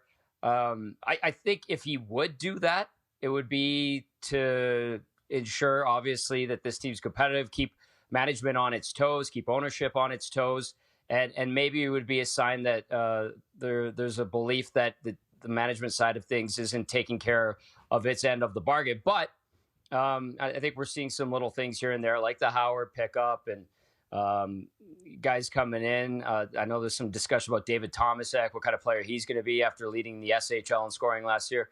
I think there's enough signs for him to recognize that the intent is good, and the management team is going to do everything in its power to make sure that this team is a contender for a good chunk of McDavid's remaining years in the NHL. So let me preface this by saying if the Edmonton Oilers had not lost the last 2 Stanley Cups, I probably wouldn't ask this question. But with your goaltenders at a combined 3.6, that's a bargain. Is Edmonton the only place not concerned about their goaltending? Oh, there's concern. Okay. Fan base, absolutely, no doubt about it. We talk it locally amongst the media here, and certainly listening to Stan Bowman in his end of year press conference, mentioning that he's going to be looking at goaltending. So it is not something that's being overlooked. Lots of discussion about who the goaltending coach going into next year will be. There's been talk about maybe looking at someone who brings in a new voice and maybe a different method. And Certainly, Stu Skinner has taken a lot of heat. But guys, after 3 full years in the NHL, 2 Cup final appearances, were they great? No, not particularly. The end result, again, they didn't get what they wanted in the Stanley Cup. But Skinner's also been an All-Star. Skinner's also been a Calder finalist. Like, for a 26-year-old, having that on his resume so far, even though it isn't a perfect blemish-free resume, it is still pretty good. And I think there's a guy in Stu Skinner that can still improve. He did take a step back last year. I don't think anybody can shy away from that. But I also wouldn't be someone who would say it's time to give up on him. He's going to be 27 next year at some point. And I think there's a goalie there that can be steady, reliable. And as we've seen in the league over the years, you don't need a superstar, and only a few teams have them between the pipes to win a Stanley Cup. So I think, Stu Skinner's done a pretty good job thus far. Needs to be better next year. That's the bottom line. Hey, Tom, circling back to Ike Howard here. I mean, it's kind of funny that this was a kid that was the property of the drafted by the Tampa Bay Lightning, and Tampa Bay Lightning in a sunny, no tax state without the crazy Canadian media coverage that Edmonton brings, and the cold winters and the mosquitoes in the summer. And yet he chose Edmonton. I mean, this to me is an underplayed storyline here. What do you make of the fact that an American kid from Wisconsin had an opportunity to play in a no-tax state in Florida and chose Alberta? Yeah, to me, it's opportunity, Dave. Obviously, you look at the lineup of the Oilers and the star power, and I think that's enticing. And then obviously, I think that there's probably some sort of understanding between the team and the player and his camp to make sure he's on the NHL roster at the start of the year and gets a full opportunity to make an impact really quickly. And listen, in Tampa, they have a pretty damn good team as well. There's a lot of veterans there, and maybe that opportunity or that willingness to provide it without having played any games in the pro level wasn't there. So I think the Oilers were willing to go to that point and say, we'll ensure that you're getting games with the big club. And I don't know what they said about the minor league team, but I'd be, champing at the bit to take that opportunity. And yes, you can handle the Edmonton winters and the Northern Alberta cold. I think a kid from Wisconsin will be just fine in regard to handling that. The summers, he can go wherever he wants to enjoy, although the summers here are great. And the fact that we have seen American kids, turn a cheek to Canadian franchises in the past. I think of Rutger McGroarty last year when he went to Pittsburgh from Winnipeg. This is kind of the reversal of that. So that is a good sign, and I think that's going to endear Howard to Oilers fans and maybe, show people that not every American kid coming out of college hockey just wants to play in the U.S. in a tax-free state, and on a really good team, that there are other opportunities, and here's an example of that. So, Tom, as you I'm sure the Maple Leafs just bid adieu to the Core 4 era here with Mitch Marner departing for Las Vegas. And there's been some talk that, there's no Core 4 in Toronto anymore, but there is one in Edmonton, especially when McDavid gets his raise. I mean, Draisaitl at $14 million, Bouchard at $10.5 on his new deal, Darnell Nurse at $9.25.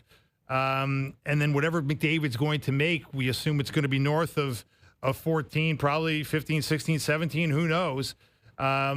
What do you make of that? The fact that these guys are going to have 4 players gobbling up the bulk of 50% of the salary cap? Yeah, well, I'd start with, thankfully, the cap's going up and significantly, and I think the projections probably internally are that it's going to continue to trend that way. But you're right, it is a significant sum of money, Dave. That is not lost on the fan base here and us in the media. And that means that the pressure is going to be on the scouting staff to find good pros to fill out the NHL roster, to make sure that the amateur side of things is digging up good players in later rounds because they've traded away a lot of their first round picks, and then to develop these guys that they do bring in. And that's something that this franchise has kind of been spotty at in the last couple of decades. They have had some hits. Obviously, losing Broberg and Holloway last year is a perfect example of that. Kind of a game of chicken there between the Oilers and their former players, and the Blues, coming out on top in that regard. But it's going to come down to finding different ways to acquire and accrue talent. And we're witnessing it. We did see it this week, in that trade for Howard. We saw it last year when Edmonton traded for Matt Savoy, who I think is going to factor in here next year. And they've also gone after some college free agents as well. And they dipped into Europe, like I mentioned earlier. But yeah, you're going to have your thoroughbreds getting the big chunk of the money. And then obviously you get some pressure release when the cap goes up. But I think it's on the scouting staff, both pro and amateur, to really find good players. And it's going to kick into high gear here if it already hasn't for them. You would hope it would work because there's 2 forwards and 2 defensemen, unlike what we lived through here. This one is retrospective. Based on Skinner and Jeff Skinner and Arvidsson not working out, was there any kind of wanting to relive Broberg and Holloway? Oh, yeah. I mean, we hear it every day, Jim. I mean, the Broberg Holloway thing. And it's interesting, too, because at first the loss of Broberg was what really, drew the ire of Oiler fans. But watching Holloway do what he did last season, 60-point guy, I know he got banged up again late in the season, but that really, kind of irked Oilers fans. So it also cost, Stan Bowman, not Stan Bowman necessarily, but more so Jeff Jackson, some trust from the fan base. We would see it on our station, people talking about how Jeff Jackson did not have a good July 1st last year, when in actuality, everybody was praising him. So, it's easy to have that revisionist history, kind of commentary. But yeah, it did sting, especially the way Broberg started the season and the way Holloway played while he was healthy. It was a surprise that Holloway did get left to go to St. Louis. We thought that they would match on him at least, because Broberg's price point was a bit steep considering he hadn't played a heck of a lot of hockey in the NHL. But yeah, that still comes up. I don't think it's going to go away for a long time. People here in Edmonton remember things. They bring up stuff from the 90s, for crying out loud, from the 80s. Surprise, surprise. Well, so here it goes. Yeah. It goes further back. Yeah. The thing about the Oilers fans is the 80s were good memories, not so much for the Leafs. I mean, that's the difference. Tom, but you look, just going back to the goaltending, there's been some talk that maybe the Oilers haven't had the infrastructure of a goaltending department like some other teams in the league have built out. I mean, is that a fair criticism? And do you sense any sort of movement to rectify that, if it is indeed fair? It's interesting with these like goaltending excellence departments. I know Roberto Luongo heads up Florida, Sean Burke in Vegas, and it's a copycat league. So if that's working for those franchises, two obviously really good franchises, then I think we could see something like that implemented here in Edmonton. And it's really just been Dustin Schwartz for the better part of the last decade, and he had Sylvain Rodrigue for a little bit, and it really was a 2-man show. So that might be something that the Oilers and management looks at investing in. I think at first when we heard about Luongo heading up the goalie department of the not the Golden Knights, the Florida Panthers, and Sean Burke taking over in Vegas, it was new, it was different. It's like, why do you need a department for a goalie coach? But we're watching hockey ops evolve. I mean, every team's got like 7 assistant GMs these days, and you got cap specialists and this and that. So yeah, that might be something that does happen here, and maybe a new voice and some different opinions on how to play the position helps out the goaltenders here in Edmonton, and then on the farm, and then the guys that they plan on bringing up eventually that are in the system. So, it is a copycat league, and I wouldn't be surprised if we see some semblance of that here in Edmonton. Tom, thanks for your time. Thanks for having me, guys. Appreciate it. Our pleasure. Tom Gazola, sports talk host in Edmonton. I like that point, just because if you think of it, now with the under the new CBA, with every team having the emergency backup, and we don't know how that's going to play out, but most teams have 3. Might not be on the roster, but the number 3 guy sort of floats. And most teams have 3 pro goalies, 2 in the American League, sometimes 3, and some is also in the ECHL. And then you've got 2 or 3, maybe even more, working the way up either in the NCAA or in junior hockey. I mean, probably 7 or 8 deep when you're dealing top to bottom. Yeah. To have a department and because it's a slow build for goaltenders, to have a more than one guy, like sort of a unit that deals with this. I think that's a smart move. Seems like it would be. Yeah, Yeah. it seems like, and obviously some teams have already committed to it for quite a few years now. The idea that the Oilers haven't. I mean, it's not to say that's the reason they haven't had It wouldn't hurt. goaltending depth, but like why leave that stone unturned in a world where they don't cap your off ice spending, they don't cap your coaching spending, they cap your roster spending. That's it, right? So, I think if you got the financial means, I'm not sure why you'd want to be pinching pennies on that front. What can be the most important position in the sport if you don't have it. The other thing I like about what they've done is they've added some youth, and I'm sort of a fan of that. I'm going to say I'm a big fan of that, just because when you're building, you go heavy with youth, and then you add in the veteran pieces to guide, to sort of get you through the tough moments. But sometimes on rosters like this, and the least would be the same. Not enough youth, deferring to the guy, the missing piece guy. I kind of like, it's a young league. I don't know why all teams wouldn't go that way. Yeah, it's a young league for sure, but then the Florida Panthers, made their linchpin move at the trade deadline to add 37-year-old Brad Marchand, right? Well, who turned back the clock and looked like he was about 30. Right? Yeah, he looks 30. Yeah, at least, and which isn't young either. No, but certainly he looked young. He has that youthful mischievousness of a young guy, of the young Brad Marchand, without the brain cramps of the young Brad Marchand, which is a nice combination. But I don't know if age matters as much as energy, right? Like if you've got, well, that's what I'm after. Yeah, give me somebody with some energy. Like they say, this Ike Howard plays with some energy and with some edge, which you like, and energy and that edge can't hurt. So yeah, I'm with you. Like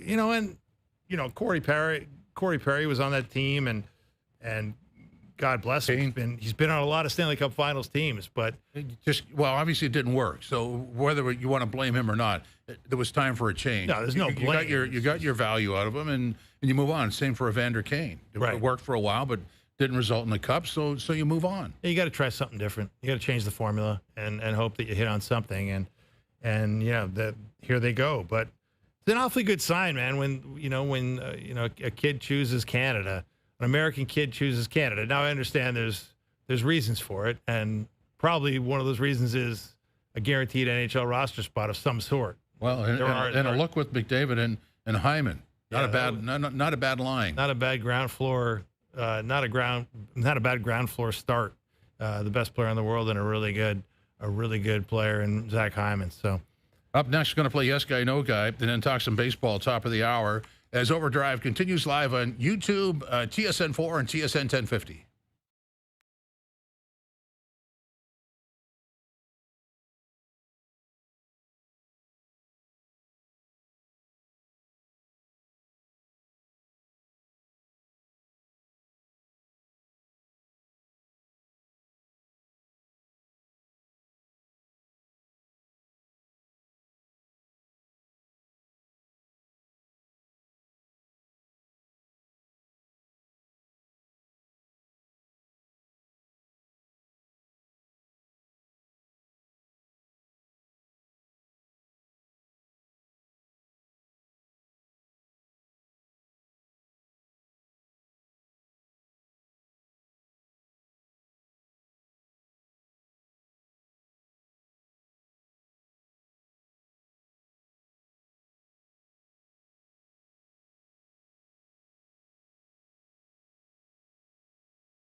Back to Overdrive with Hayes, Noodles, and the O-Dog.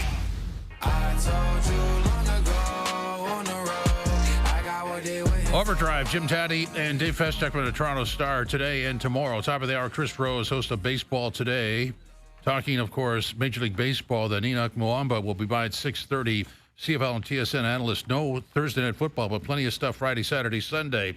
Time now for Yes Guy, No Guy. Ladies and gentlemen, boys and girls, drivers and passengers, and all those in TV land, time now for Yes Guy, No Guy. And we have right off the top, this is an interesting question because it sort of gives you the difference in markets. Yes Guy, No Guy.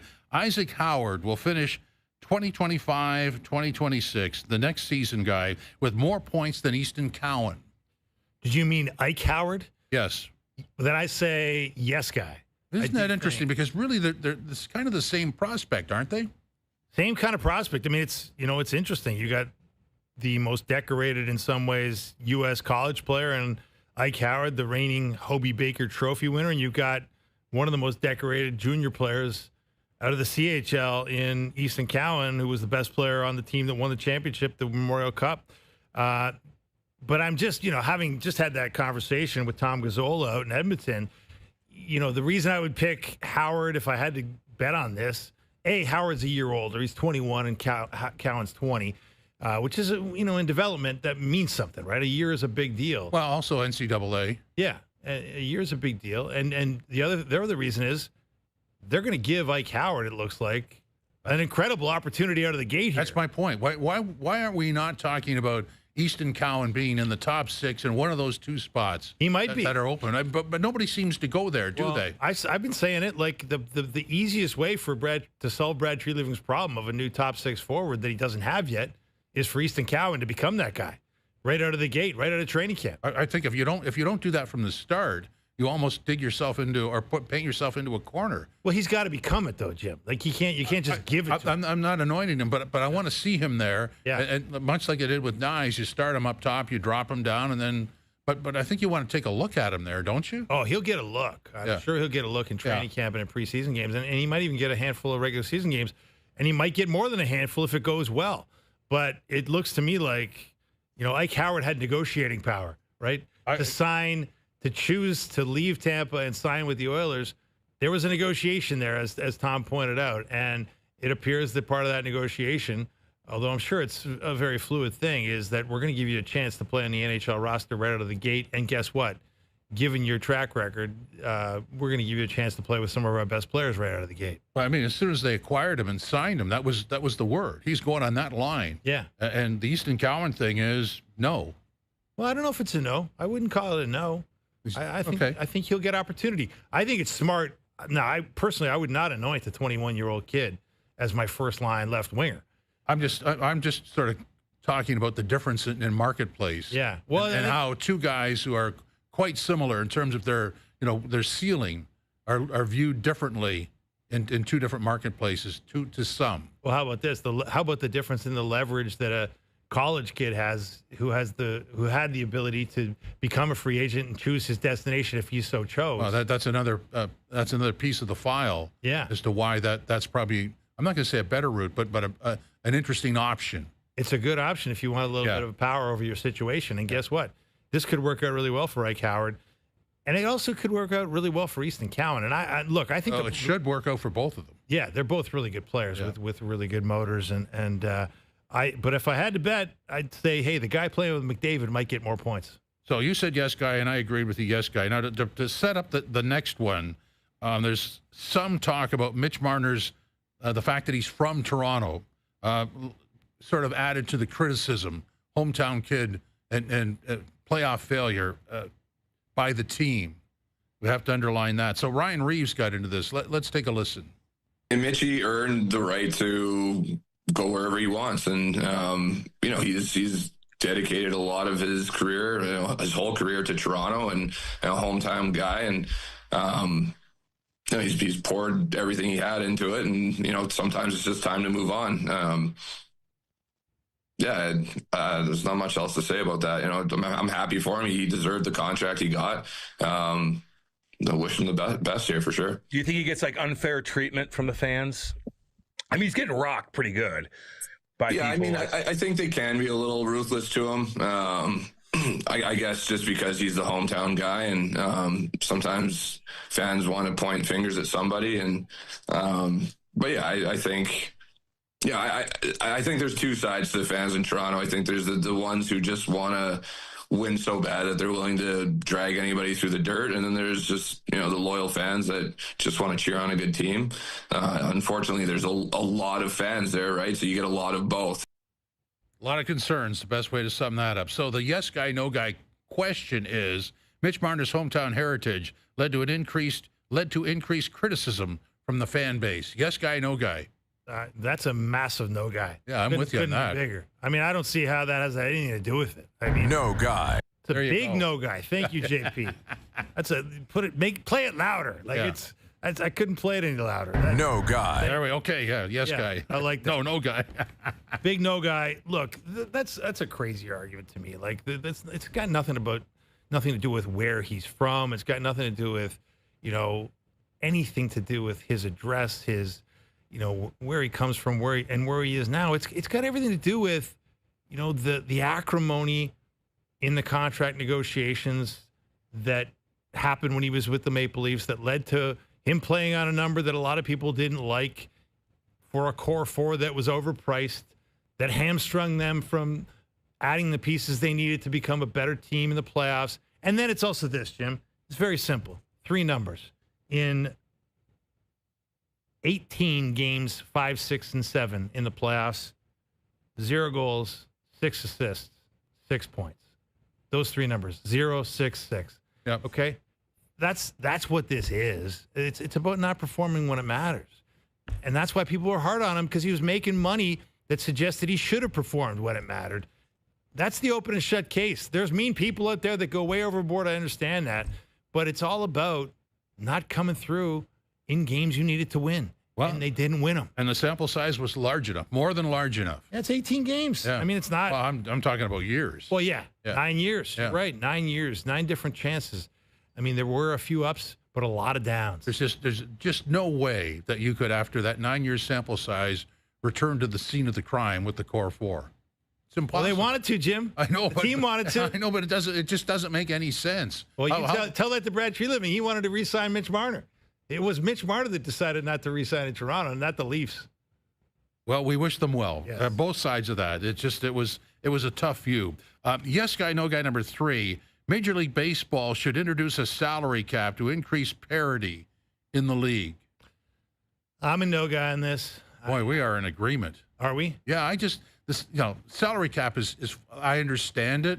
I'm not a big fan of it. I don't need the economics of why my team has to do certain things. I have my own set of accounts and my bank book, and I do that at home. I don't need to do that for entertainment purposes either. And there's always a way around it anyway. Yeah. Unless you've got a flat cap. And in this marketplace, when you're reducing Toronto to what Arizona or Utah can do, or Carolina, a less market, how does that sell in this market?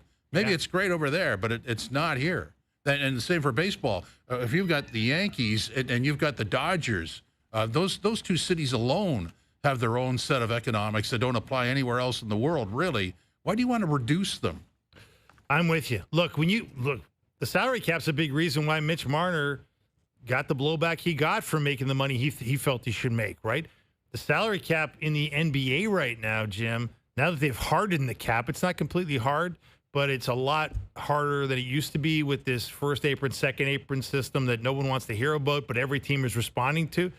I mean, that's been a nightmarish scenario. Look at the Celtics divesting themselves of players because of the salary cap. And you're essentially penalizing a well-built team that did the right things to procure the good players that won them a championship, and now they got to divest. I don't understand why you want to penalize the really smart teams so that the really dumb teams, and there are plenty of them, can kind of have a level playing field. That doesn't make sense to me. I think in the NHL, all we talk about is the math most of the time. That's not great for the game. I hope that Major League Baseball does not go down that road, even though obviously the commissioner and the owners he works for would love to see it. Well, and that's a union. That union has fought tooth and nail for pretty well everything over the last 40 or 50 years. I don't see any collapse there. By the way, and I don't usually do this, but Al's brother, who I thought was Atlantic City bound, wants to participate. And on the Marner issue, he says, no, Guy, Marner's contract negotiation was the issue. Hyman was a hometown kid who was revered even after he left. Good point. Good point, Al's brother. Al's brother rolling down Interstate 81 as we speak, chiming in via YouTube Live. You have to love it. Yeah, I mean, there he is. He's all wired up in the back seat, or maybe he's in the front seat. Maybe he's driving. Let's hope he's not driving. Look out. What else do we have here? Oh, yes, Guy, no, Guy. The Blue Jays should trade for Zach Gallen, 7-9, 5.15 ERA, 135 WHIP with Arizona. Starter. You know what? This guy's intriguing. He's got to be a yes guy or among the yes guys that they could trade for. Absolutely. I mean, Zach Gallen. There's a lot of speculation that obviously Arizona, they're hovering around 500. What are they? They're like 9.5 games out of the NL West lead right now, with the Dodgers obviously in the driver's seat there. But the interesting thing about the Diamondbacks, Jim, and I think the fact that the deadline is only 3 weeks away, will the Diamondbacks be motivated to make trades if they come out of the All-Star break and win a few? They go on a bit of a run. Yeah. Right now, they're only 4.5 games out of a wild card spot. We've seen Zach Gallen quoted in some publications saying he doesn't want to be part of the trade talks. He wants this team to get back in the race. And so I think there's a lot of those teams that have really attractive trade pieces like Zach Gallen, a guy who can absolutely mow people down. He had, what did he have the other night? 10 strikeouts the other night. He had a stretch where he played the Yankees and Mets with phenomenal stuff and was just striking out guys by the half dozen. And yet, will he be on the market? There's some speculation he will be, but it's not yet determined. I think there's a lot of those teams that are, should we sell or should we, keep the status quo and hope that we can make a run here? That might hurt the Blue Jays' chances of getting all the guys they want at the deadline. The thing I like about the Blue Jay acquisition list is nobody cares what the cost is. There's no concern at all. Not us. No, but and all the narratives that are around, nobody's really worried about what goes out. This is a desperate situation here. Shapiro and Atkins are approaching their 10th anniversary running the place. There's another sample size. Yeah, they haven't won a playoff game, Jim, so they might want to win one. Yeah, good point.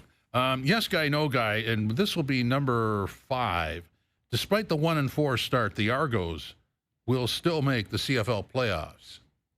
I'm going to be a yes guy on this because I believe that Chad Kelly can be the savior, even though there's maybe some evidence that it might not be looking too good for Chad Kelly because it's been a while since he's played. He obviously broke the leg in the big game last year, and it's still bothering him, and he still hasn't emerged as the force that he once was when he was the most outstanding player of the league a couple of years ago. But I'm sure the Argos are hoping that he can really be the savior here, and if he gets back to something resembling, top Chad Kelly, then they're a playoff team without a doubt, aren't they? Well, they sort of are now.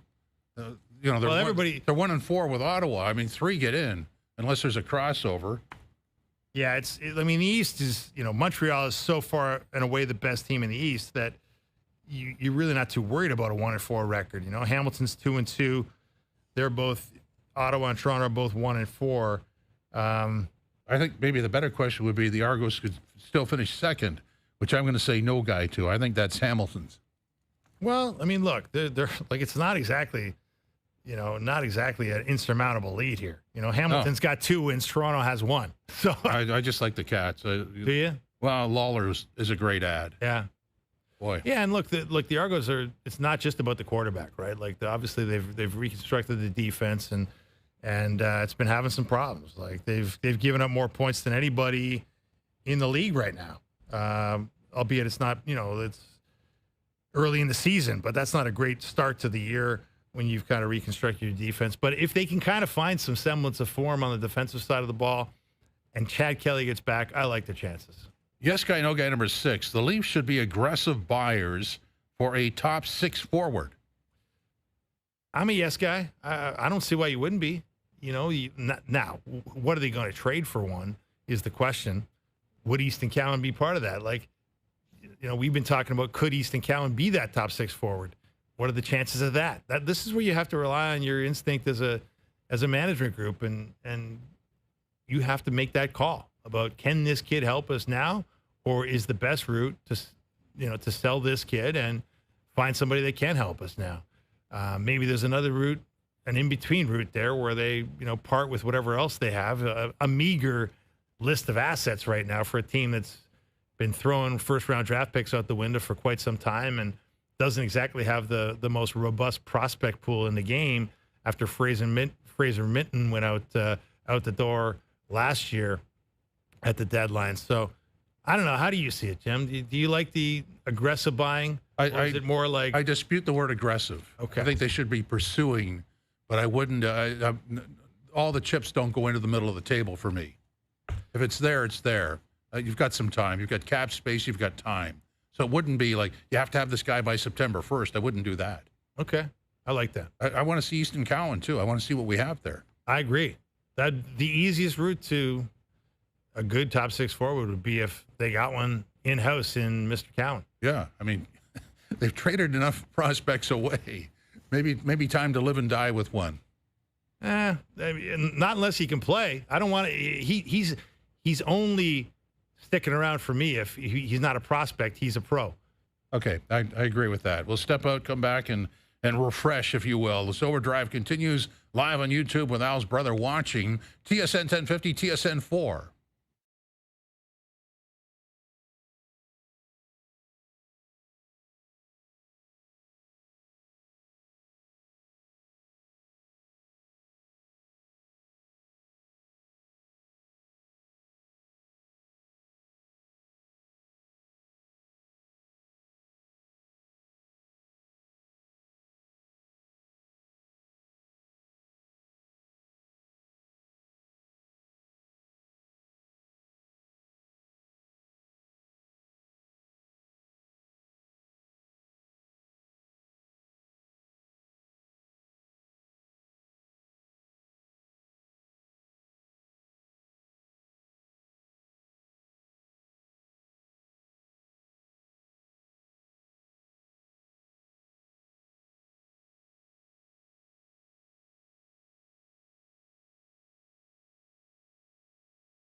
That is one sharp-looking motorcycle. Welcome back to Motorcycle Experience. I'm Dave Hatch, and it's time now for In Tune with Pam and Marshall.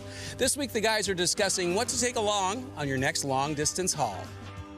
Well, Pam, we're here today talking about all things sport touring, which means going for the long ride. And we want to be able to enjoy the long ride. And your body is the most important part of the machine. Everything on this can be perfect. But if our minds and our bodies are not, we are still prone to errors. And of course, we want to be able to enjoy these long rides as well. What are some tips and tricks you would give to people to make sure that they can enjoy over a longer period of time on a bike just like this? Of course.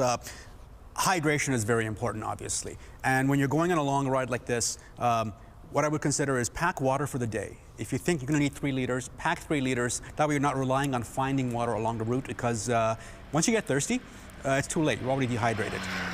Dehydration can lead to mental fatigue. It can slow down your reflexes. It can lead to cramping. All things you would notice right away on a motorcycle and can put your safety at risk. Next, of course, is food.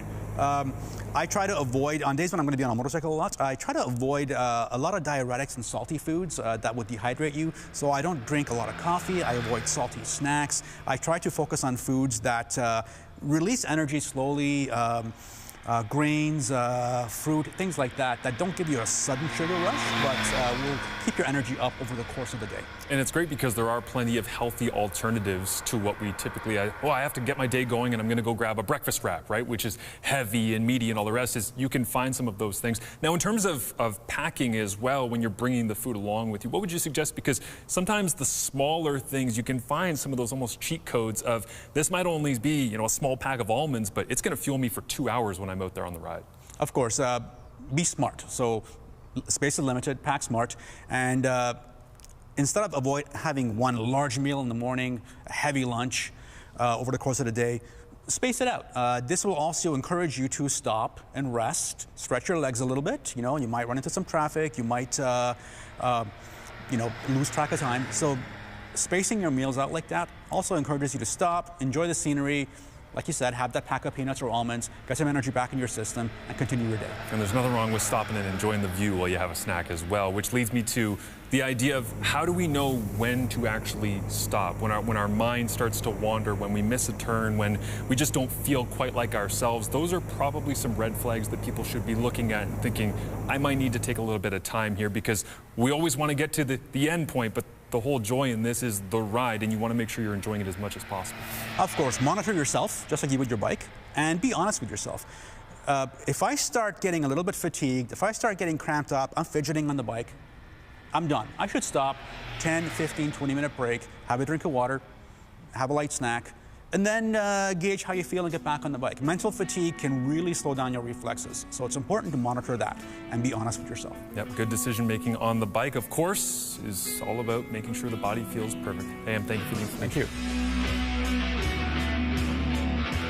Stay tuned. And such a lukewarm sort of feeling about Nick Robertson. As good as he's been at his best, and as much as we all know he can score goals if he's given opportunity, there clearly has been a lack of belief from the coaching staff at key moments that he can really be the two-way player they want him to be. It's not an effort thing. It's just it's a fit thing, and his strengths may not align with the objectives of the coaching staff. So I'm going to be a no guy on that. I think it's a possible guy. Yeah. But if I had to bet, I'm going to go no guy. I would agree with you. I just think that Nick is an NHL player. There's no question about that. But they've had a long look here. Yeah. And I think they need more physical play. Yeah, that would help. But then again, Jim, if the trade market proves fruitless, they may need him. Like, there's been moments they've needed him. Brad Treliving last offseason was saying, we need Nick Robertson to be a good player for us. If they don't add more now, they still need Nick Robertson, in my view. I'm just a big guy for more change, so it's not just the one missing piece. I'm with you. If you're going to change the DNA, you've got to make more changes. Well, Brad Treliving's forgetting that change the DNA comment, because it hasn't changed yet. Talking baseball next, TSN 2 and TSN 1050.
the DCT technology, their dual clutch transmission, from the Africa Twin and putting it into this. It is the first sport touring bike to have the DCT. The NT 1100 has the same 1084cc liquid-cooled parallel twin engine that you see in the Africa Twin. However, they are tuned differently. Of course, the Africa Twin leaning towards adventure, and this, the sport touring market. But having that DC...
And welcome into Sports Center. It's Sarah Davis with you. So clay may be her favorite, but Iga Swiatek has found her groove on the grass at Wimbledon, playing in the semifinals today to try and reach her first championship final at the All England Club, while world number 1 Aryna Sabalenka and 13th seed Amanda Anisimova met in loose.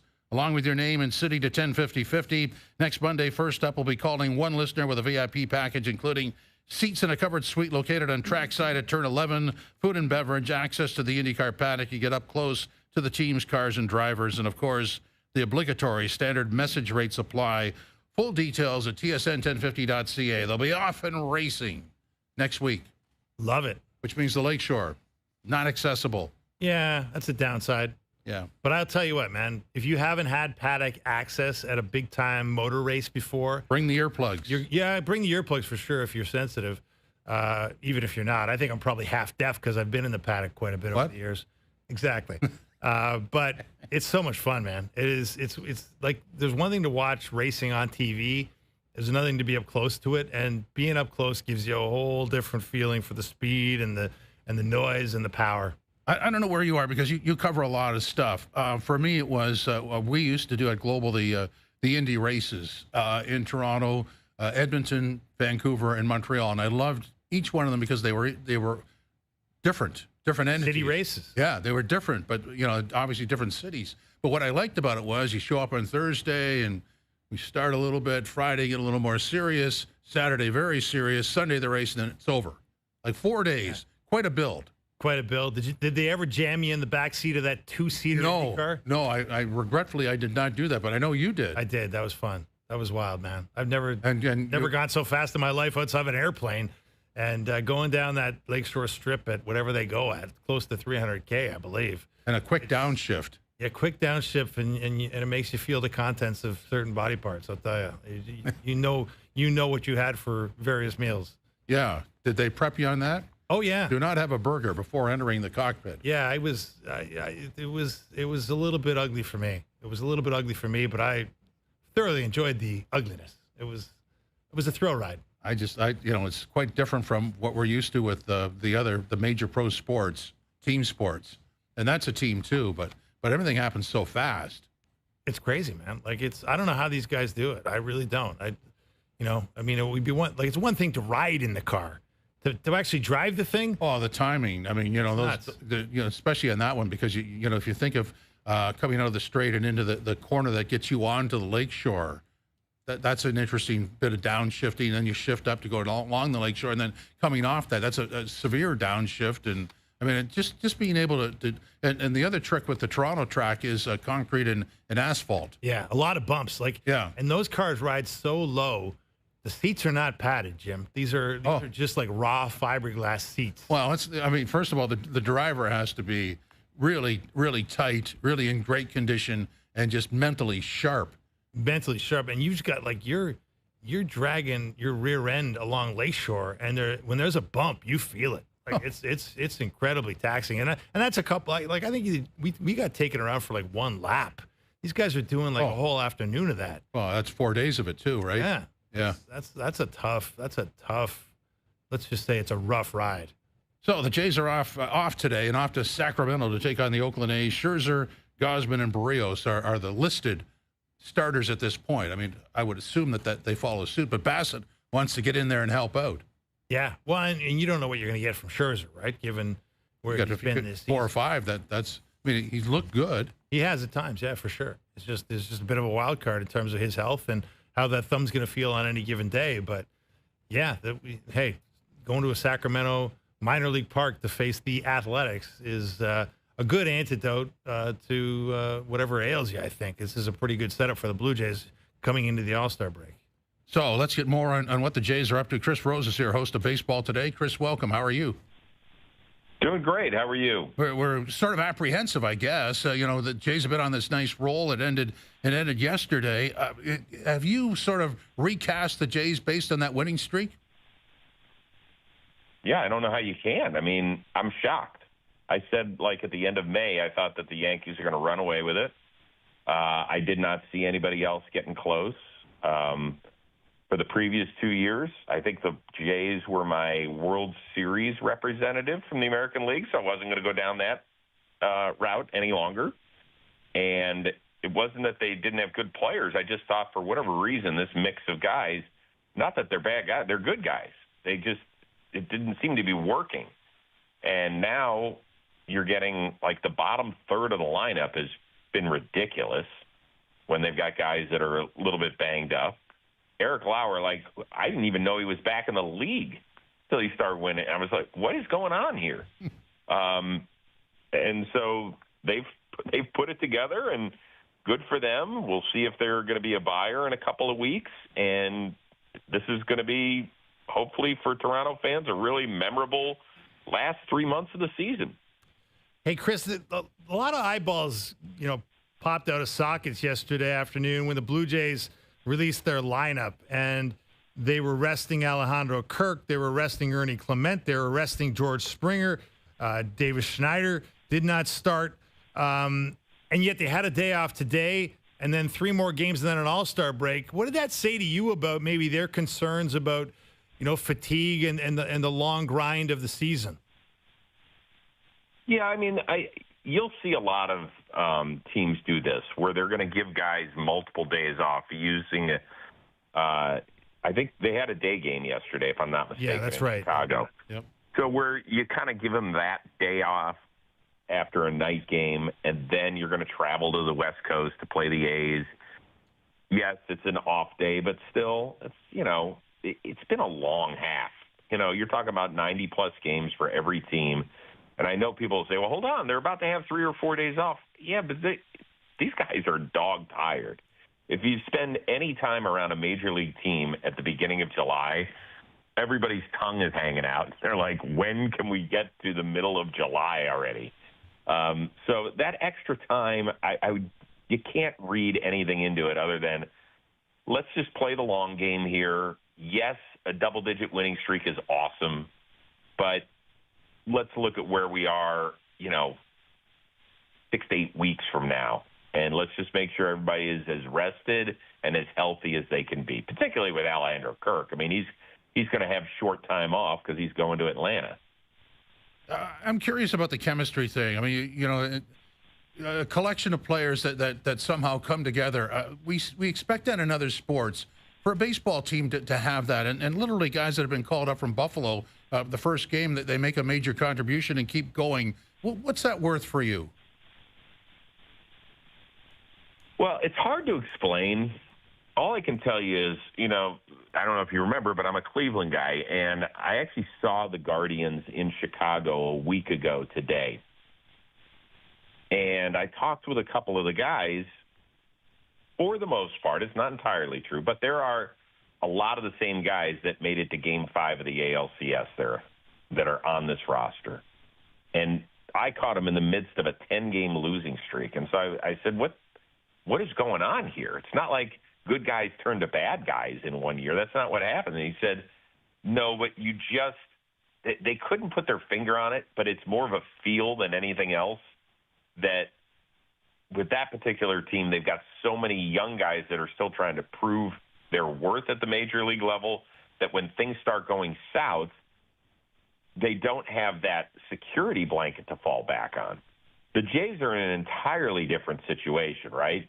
Vlad's now got his money. George Springer has got a ring and his money. Kevin Gossman's a 9-figure guy. Chris Bassett has made a lot of money. Alejandro Kirk got his. Bo Bichette is pretty much the one guy that's kind of next in line to go get his one payday.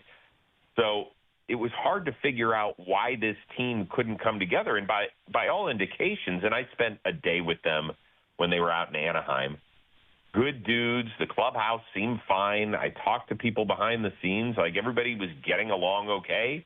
It's just sometimes, for whatever reason, the mix isn't right. And I can't tell you the difference as to why it's working this year as opposed to the previous 2 years when a lot of the pieces, not all of them, but a lot of the pieces were the same. When you look at Vladdy, Chris, what's your level of concern that, some of the numbers are really good. He's walking a lot. He's getting on base. The exit velocity on his line drives is really high, but the ball's not going out of the ballpark. He's only got 12 home runs, not exactly befitting of a $500 million man. How do you see the expectation for Vladdy's power game and what we might expect into the second half here? Well, he's an interesting one because I kind of wanted to see him get to the open market. Nothing against Toronto, because I couldn't figure out exactly where he fit. Like, was he a $300 million ball player? Was he $250 according to other teams? We know what he means to Toronto, right? It's the only place he's been. He was born there. His dad was a star north of the border. So I understood why he means so much, not past tense, means so much to that community. But in between 6 WAR seasons, like 2021 to last year, talking about a 4 WAR player, a 2 WAR player in 2023, this is a guy that posts every day, and a 2 WAR player, like, that's not $500 million. So I think you just have to understand that there's going to be years where he might hit 28 homers, and that's going to be it. He had 1 year where he's hit more than 32. He's had 2 years where he's driven in more than 100 runs. And so if we're expecting Aaron Judge numbers, that's not what you signed up for with this guy. What you signed up for was longevity because of his age, right? He's 26 years old. So you're hoping that he can do this at a consistent basis for the next 8 or 9 years, and then there's going to be some regression. So I think he signed up for more consistency than excellence. And I know that's weird when you're talking about a $500 million player. For you, how big of a snub is George Springer in the All-Star game? I don't know. I have a hard time with this one, particularly in kind of where we've gone in how we evaluate players the last probably 6 to 8 years. You know, we've become so heavy on WAR, and his WAR is not ideal, right? It's not top of the line. It's 1.6, which is just a smidge better than Bo Bichette, who has not had a great year. Now, what he has meant to that team has been significant, right? And he has been eons better than what we've seen out of him the last 3 or 4 years, right? He's finally kind of living up to that contract with almost a 900 OPS. So I have to put WAR on the back burner for him when I'm evaluating him. Do I think that he should be there in front of Stephen Kwan? Yes. Do I think he should be there in front of Julio Rodriguez? Yes. But I think the players voted both those guys in, if I'm not mistaken. So for everybody that always says, oh, well, players should be voting for this and that, the Hall of Fame and that, well, I don't know. But you tell me. I think George Springer's had a better first half than those guys, even if WAR doesn't stipulate it, because those two guys in particular that I mentioned, Kwan and Rodriguez, are so good defensively that their WAR shoots through the roof. And maybe that means that we need to be paying more attention to guys who can cover ground in center and left than drive in runs and make things happen offensively. I don't know. Hey, Chris, there's some rumblings that Commissioner Rob Manfred, on behalf of the owners, is pushing for a Major League Baseball salary cap. It's the last holdout of the 4 major sports not to have one. The labor agreement that's currently in place goes till December 2026. We up here in Toronto spent a lot of time talking about the salary cap in hockey. Now we're talking about it a lot in the NBA, given the new regulations, the second apron that everybody's kind of hung up on. What are the odds that we're going to be talking about a Major League Baseball salary cap in the coming years in your mind?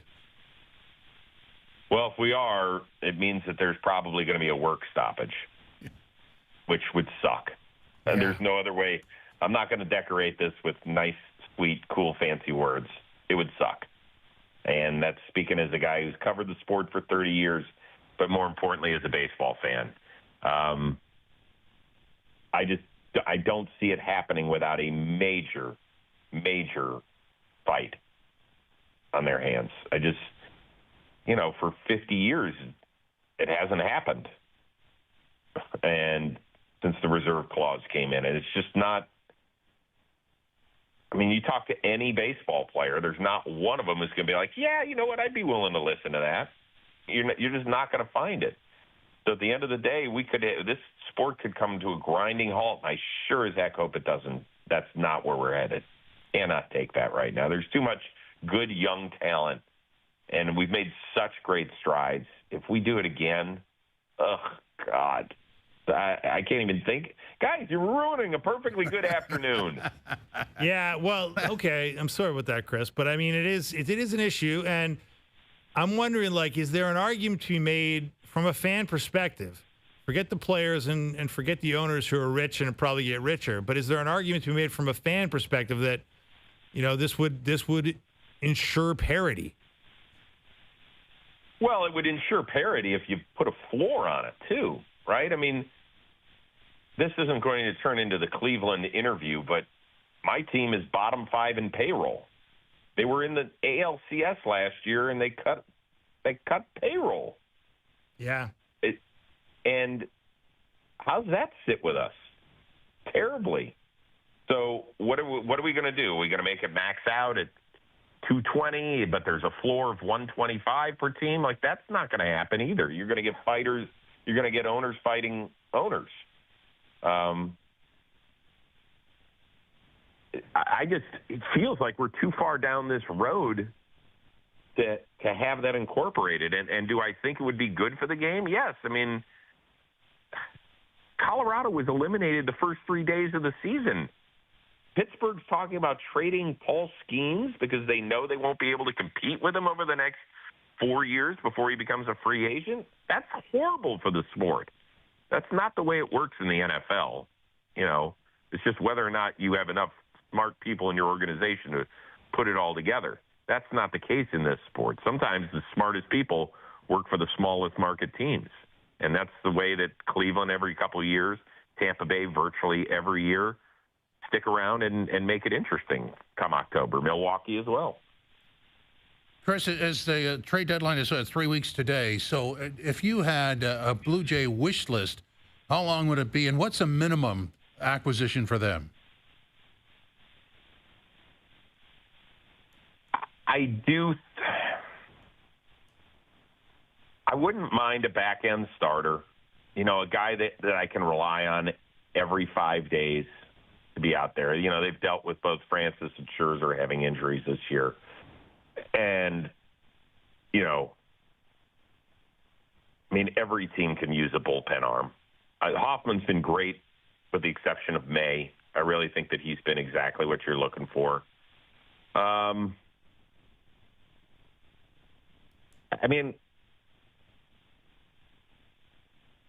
Santander will be back at some point, right? He's on the 60-day. Where are we in the midst of that? I was out for a little while. Yeah, it's getting there. They're talking about mid-August. Okay. And Varsho's hurt again, right? And now Jimenez is on the injured list, I think. So, maybe a little depth in the outfield, an extra outfielder in case it takes one of those guys a little longer to get back. But I don't think their wish list it doesn't feel real long.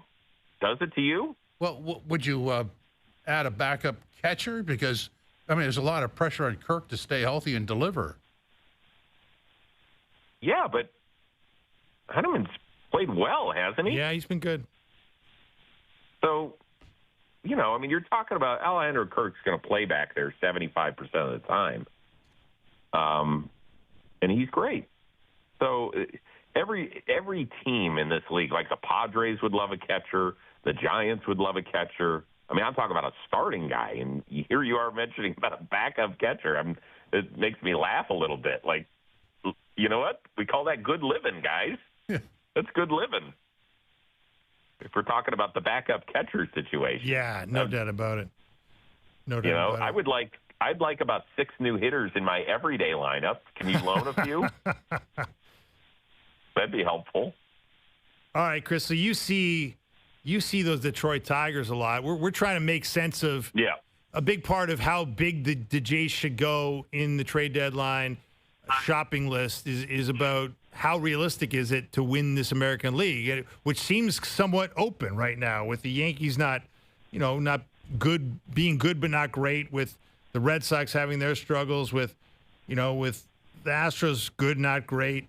And then the Tigers are the best team in the AL right now by record, but how good are they? Good. Really good. And I'm not 100% sure, but I think I have them representing the AL in the World Series with my preseason prediction. I definitely had them winning the Central. I thought that somebody was going to press them. I didn't think Cleveland, Minnesota, and Kansas City would all tank the way that they have. Not tank intentionally, but I'm just saying poor performance. But Detroit's really good. And when you have the best pitcher in the league and he's pitching great, then that's a huge pace setter. Because if you're in the midst of, let's say, a 3-game losing streak and it's Skubal's turn, man, it can just change your fortunes in a second. I do expect them to make some sort of move. I still think that they need a ninth-inning guy. Will Vest has been very good. Tommy Kahnle has been very good. But I do think that there's guys to be had out there possibly. Now, I think they're going to be fighting with the Cubs, maybe the Dodgers, definitely Philly for some real back-end help. And there's guys that are available, right? David Bednar has kind of crept his way back into being what he was when he was an all-star. I think Emmanuel Clase can be had. I'll be curious to see what Boston does, which way they go, even though they currently hold a wild card spot. If they want to sell high on Chapman, they could do that. There's guys that can be had that can change, playoff fortunes at the back end. It's going to be a fun race for sure. Chris, thank you. Appreciate it. You You got it, guys. Take care. Enjoy the break. Rest up, okay? Oh, I love it. You gave me the line of the day when you were talking about a backup catcher. that is incredible for fans who have lineups that stink. My God, good for you. I'm happy for the people in Toronto. That is good. I hope we never have to venture down that road, because if we do, look out. Chris, thank you. Chris Rose, guys, thanks for the time. Host of Baseball Today. Let's just hope that Kirk healthy and delivering. Oh yeah. And I see the point. Like, I know a lot of fans were, apoplectic that they didn't play a great lineup yesterday against the White Sox, and Kirk was among the guys that they did not start. But as he said, day game, and then look, we see today as an off day, but it is also a travel day, and travel's not exactly an off day as much as these guys are charter flown. I mean, it wasn't load management, was it? Yeah, it was load management. What do you mean? That's exactly what it was. I was being sarcastic. Yeah, I know. Yeah. But I mean, look, it's they rested Springer, they rested Kirk, they rested Ernie Clement and Davis Schneider, and so makes some sense, right? But I think Kirk is the guy. Since we were focusing on the catching depth, you're right. There's a lot riding on him staying healthy and him staying rested. I'm not saying anything's going to happen, but you'd like to have an insurance policy. You wouldn't want to have it come down to you didn't acquire. And now what do you do? Good point. But I mean, let's face it. If Kirk does not continue to do what he's doing, then this team is losing a big piece of what it is.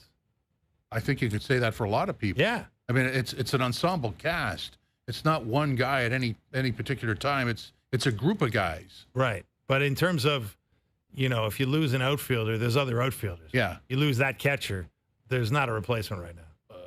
Nope. Thins out in a hurry is my line for that. Coming up next, we're going to talk CFL. Henoc Muamba will stop by from the CFL and TSN. No game tonight, but plenty on the weekend, and concern about the Argonauts. Not much concern about the Cats or the Alouettes, but nonetheless, concern about the Argonauts. We continue on an OverDrive live on YouTube, TSN2, TSN 1050.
Drive with Hayes, Noodles, and the O-Dog.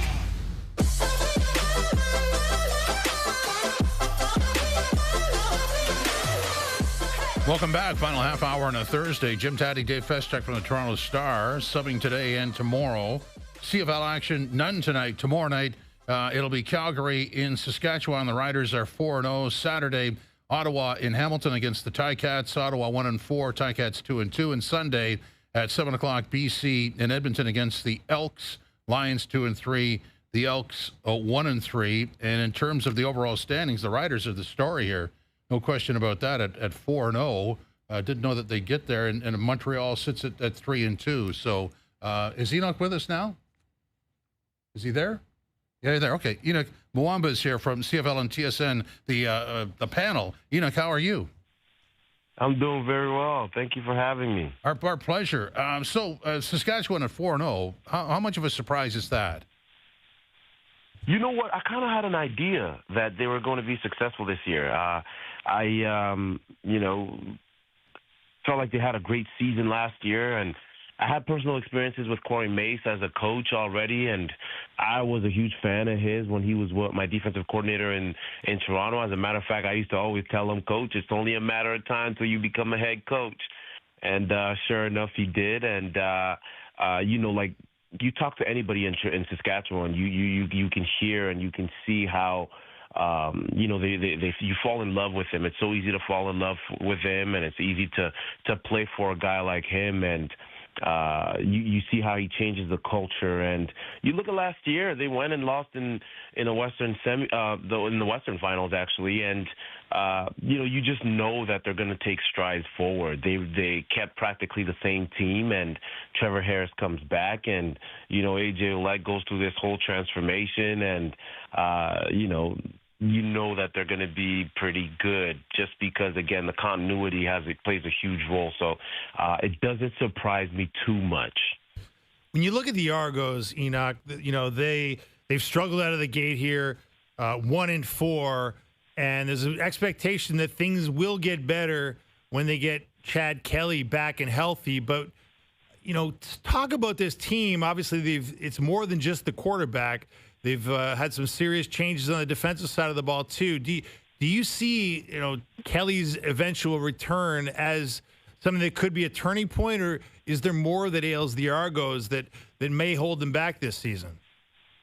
I mean, you got to look at this team, and again, continuity is that key word, right? I talk about it with the Saskatchewan Roughriders, and it's a complete different opposite for them in Toronto. You look at the defensive staff, period. Kevin Idemann's been there, but he's still a co-defensive coordinator now with Shivers, who came from Edmonton, I believe. And so that is a huge change already, or at least one of the changes. Then you look at the defensive line. It's practically a whole new one.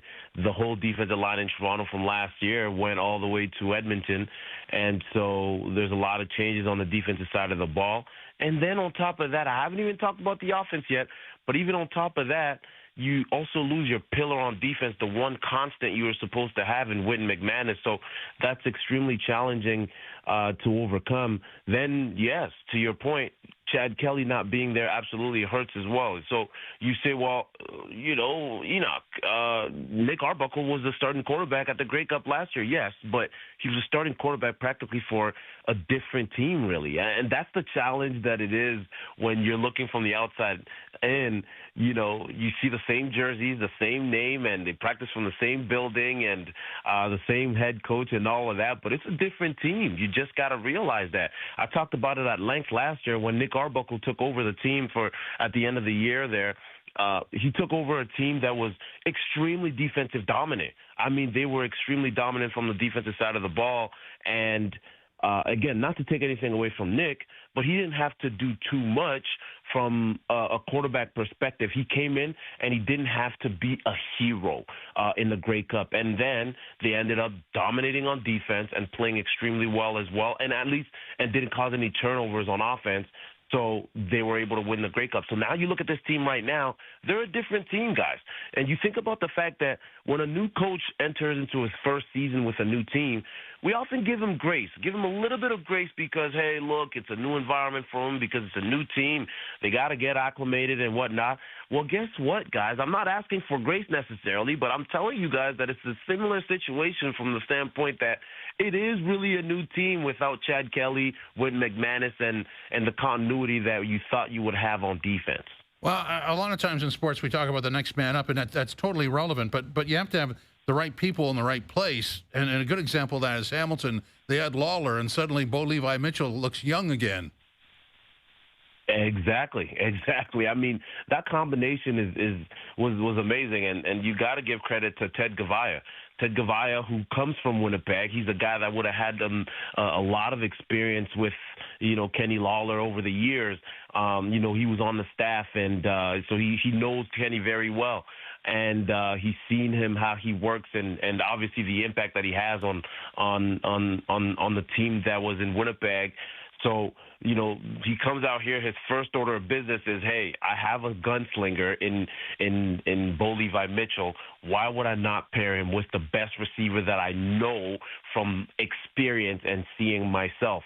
And so he brings, he pays a pretty penny to bring Kenny Lawler to Hamilton. And now that we finally saw them clicking, because you got to remember the first few games of the season, Bo Levi Mitchell, knowing exactly what Ted Gavaya also knew, and Scott Milanovic bought into as well, they knew that the last game, the potential of what happened in the last game was something that could have happened in any given day, in any given game. However, it just wasn't happening. So it's a high-risk, high-reward kind of scenario with a guy like a Kenny Lawler. But it's paying off, and when you see it connect, it's a thing of beauty. But again, Ted Gavaya deserves a lot of credit for bringing him there. But here's the thing, guys. I think we're talking a lot about what Kenny brings to the table and the type of impact that he has on an offense, which well deserved. We have to talk about that. But what I love, and the more I talk to the guys in Hamilton, is that this man actually transforms a team. He changes it. He impacts the people around him. We often talk about great players, and we talk about, well, they elevate the people that are around him. This guy actually does just that, and it's by the approach that he has towards the game of football. And what they are telling me in the locker room over there, and I have a good relationship with Kenny, but I've never played with him. And what they're telling me is the intensity that he brings, paired with the talent that he possesses, is absolutely unmatched. Because of the intensity that he brings, you have no choice but to give it your all every single day. I'm talking about a practice. I'm talking about a game. If you watched last game, Luke Wilson was asked, hey, what impresses you the most about Kenny Lawler? He mentioned Kenny is over here screaming and chirping the opposing team's punter, and that's the intensity that I'm talking about. And when you're a part of a team, and your best player brings that intensity every game, whether it's practice, whether it's watching film, whether it's playing a game, you have no excuse but to do the same. And so that is what we're not talking about enough. But again, that's the benefit of bringing Kenny Lawler. And I'll tell you what, he is worth every single penny. And I'll finish with this, guys. He's worth every single penny. And I talked about how high risk, high reward his game is, and you're going to have to wait for another 6 catches and 207 yards performance that he had last week. But here's the beauty about what he did, him and Bo.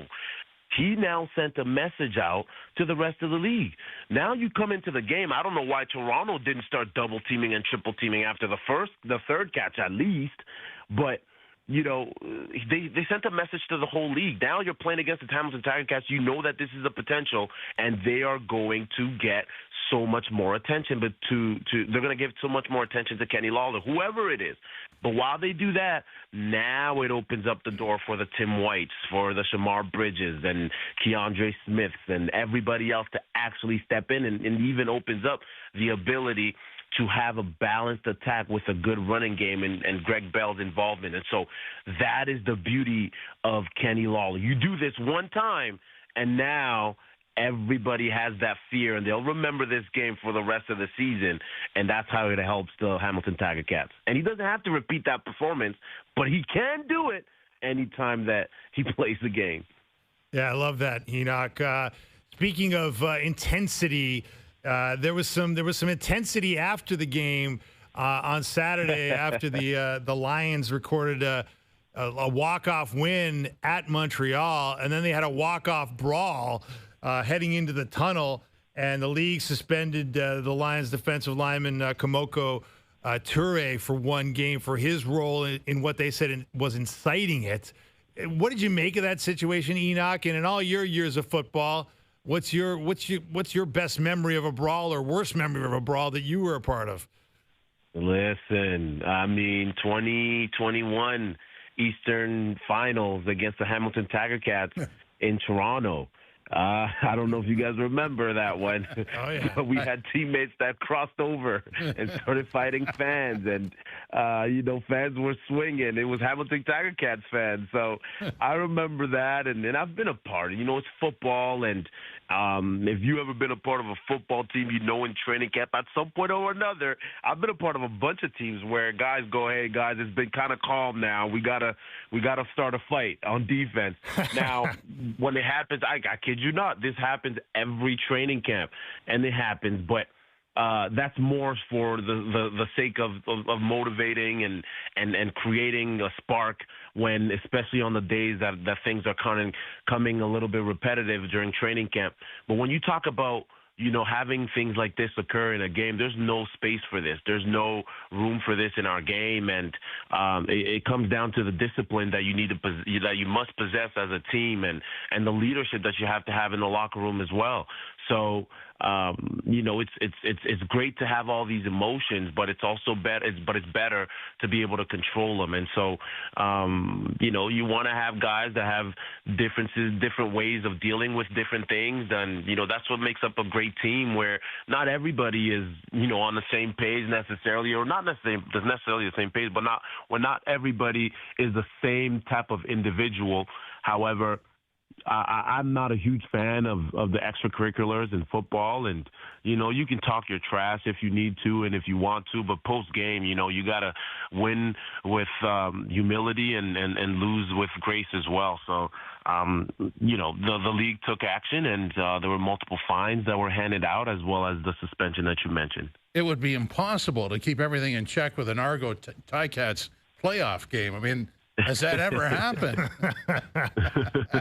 Oh man, I've seen quite a bit, man. I've seen quite a bit when the Argos traveled to Hamilton, but the one that I was referring to was at home after a loss. And listen, the truth is this, man. Like, we, as football players, we're human beings, right? And especially after a loss, the wrong word can incite certain things, and that's what happened in that case. And I don't know the particular details about this case, but again, I think there needs to be a level of discipline that allows you to not cross that line. Well, look, you brought up an interesting point.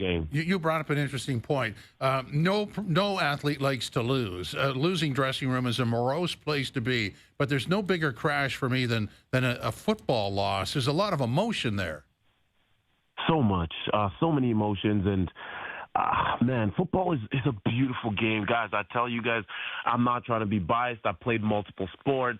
Growing up, I used to, my early days living in Montreal, I used to want to be a hockey player, and then it moved to basketball. I fell in love with basketball, and I played volleyball, and then I fell in love with football. The rest is history, but the game of football is one of the most beautiful sports there is out there, for its inclusivity and the different sizes and people that get involved, and the challenge of galvanizing a team and allowing them to work together, the adversity that you have to overcome. And I've always been so grateful for the way that it allowed me to grow as an individual, and the growth as far as a leader, and how it translates to life. It's a beautiful thing. But to your point, you again, you have different individuals with different circumstances and have experienced life in different ways. And so the challenge within a team is to kind of find ways to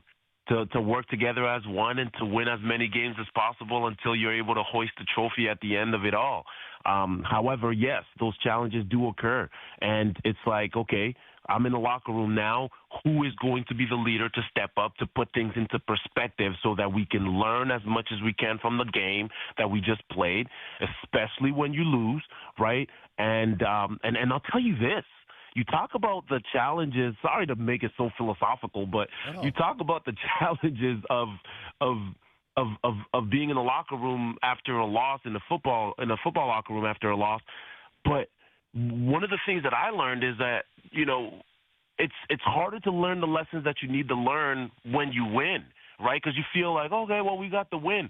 But those are the times where you want to really harp on the things that need to be corrected.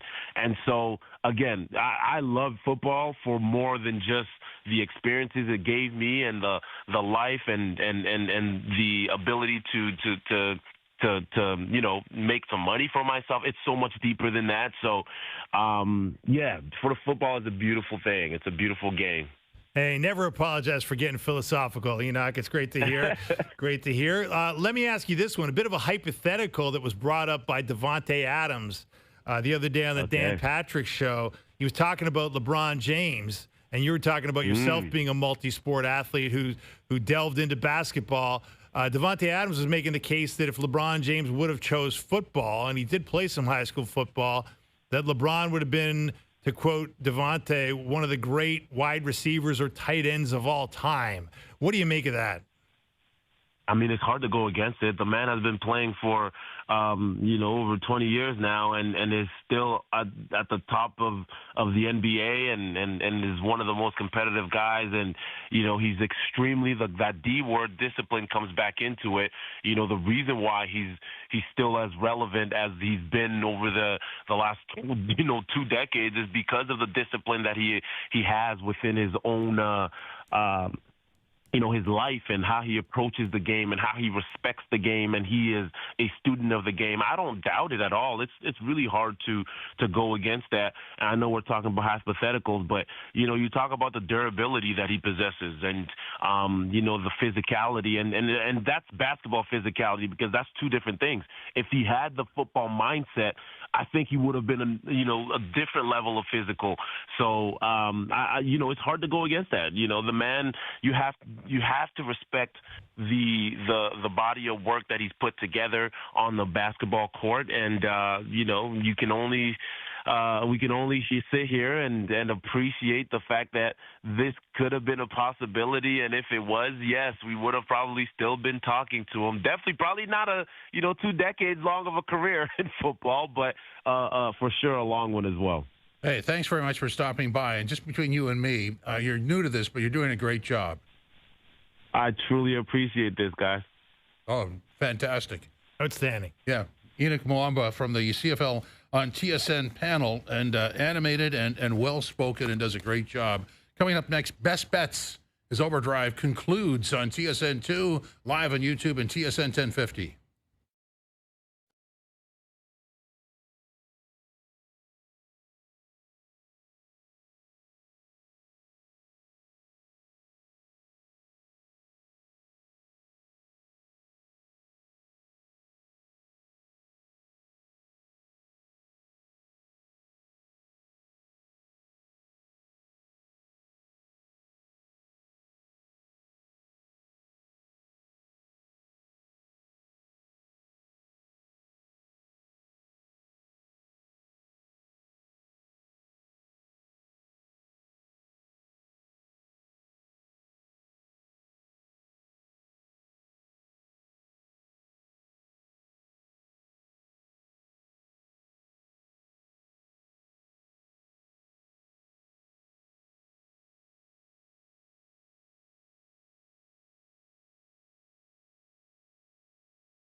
Now, back to Overdrive with Hayes, Noodles, and the O-Dog.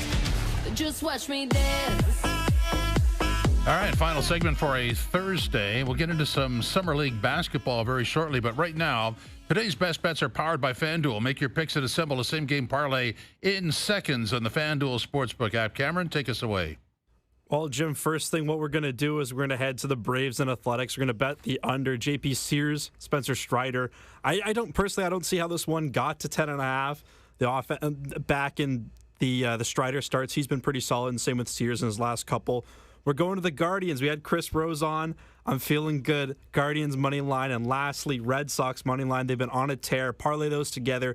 That'll be plus 551. Today's best bets are powered by FanDuel. The first inning means as much as the ninth when you bet baseball on the FanDuel Sportsbook app. Please play responsibly, 18 plus, and physically located in Ontario. So, Dave, some time here, a couple of minutes. Boston, you brought that up in a couple of our interviews. Boston at the trade deadline could be really intriguing too. Oh, for sure. I mean, they're starting to catch some fire, right? They got the longest win streak going now that the Jays has ended at 10. They've won 6 in a row and seem to be getting over the fact that they traded their best player, Rafael Devers, after some acrimony in that dugout and clubhouse. Seem to be back on track. So it'll be interesting to see what the Red Sox do, because we always know there's always pressure to win in Boston. I was talking about Summer League. So tonight, Dallas against the Lakers, Cooper Flagg debuts. You can watch it on TSN 3 and 5 at 8 o'clock. And tomorrow night, the Raptors against Chicago, Summer League from Vegas, TSN 4 at 8 o'clock as the off-season for basketball cranks up. It's pretty good stuff. They're calling it the most expensive Summer League game ever, Jim. Courtside seats at the Thomas and Mack Center in Vegas for Cooper versus Bronny, Mavericks versus Lakers. $2,500 to watch a Summer League game. Wow. They used to let you in the gym for free. I know. They would coerce you to please attend. Come. Yeah. We'll comp you something somewhere, exactly. But please go to the game. Well, it's an interesting package that the NBA has. That Summer League is pretty exciting to watch. Built it from nothing. It's amazing how they did. It was Warren Legary, the old agent that kind of had that brainwave many years ago, and now it's a nice TV package in the summertime. And when you've got a player that's arriving with the anticipation that Cooper Flagg is arriving with, you're going to get eyeballs on that product.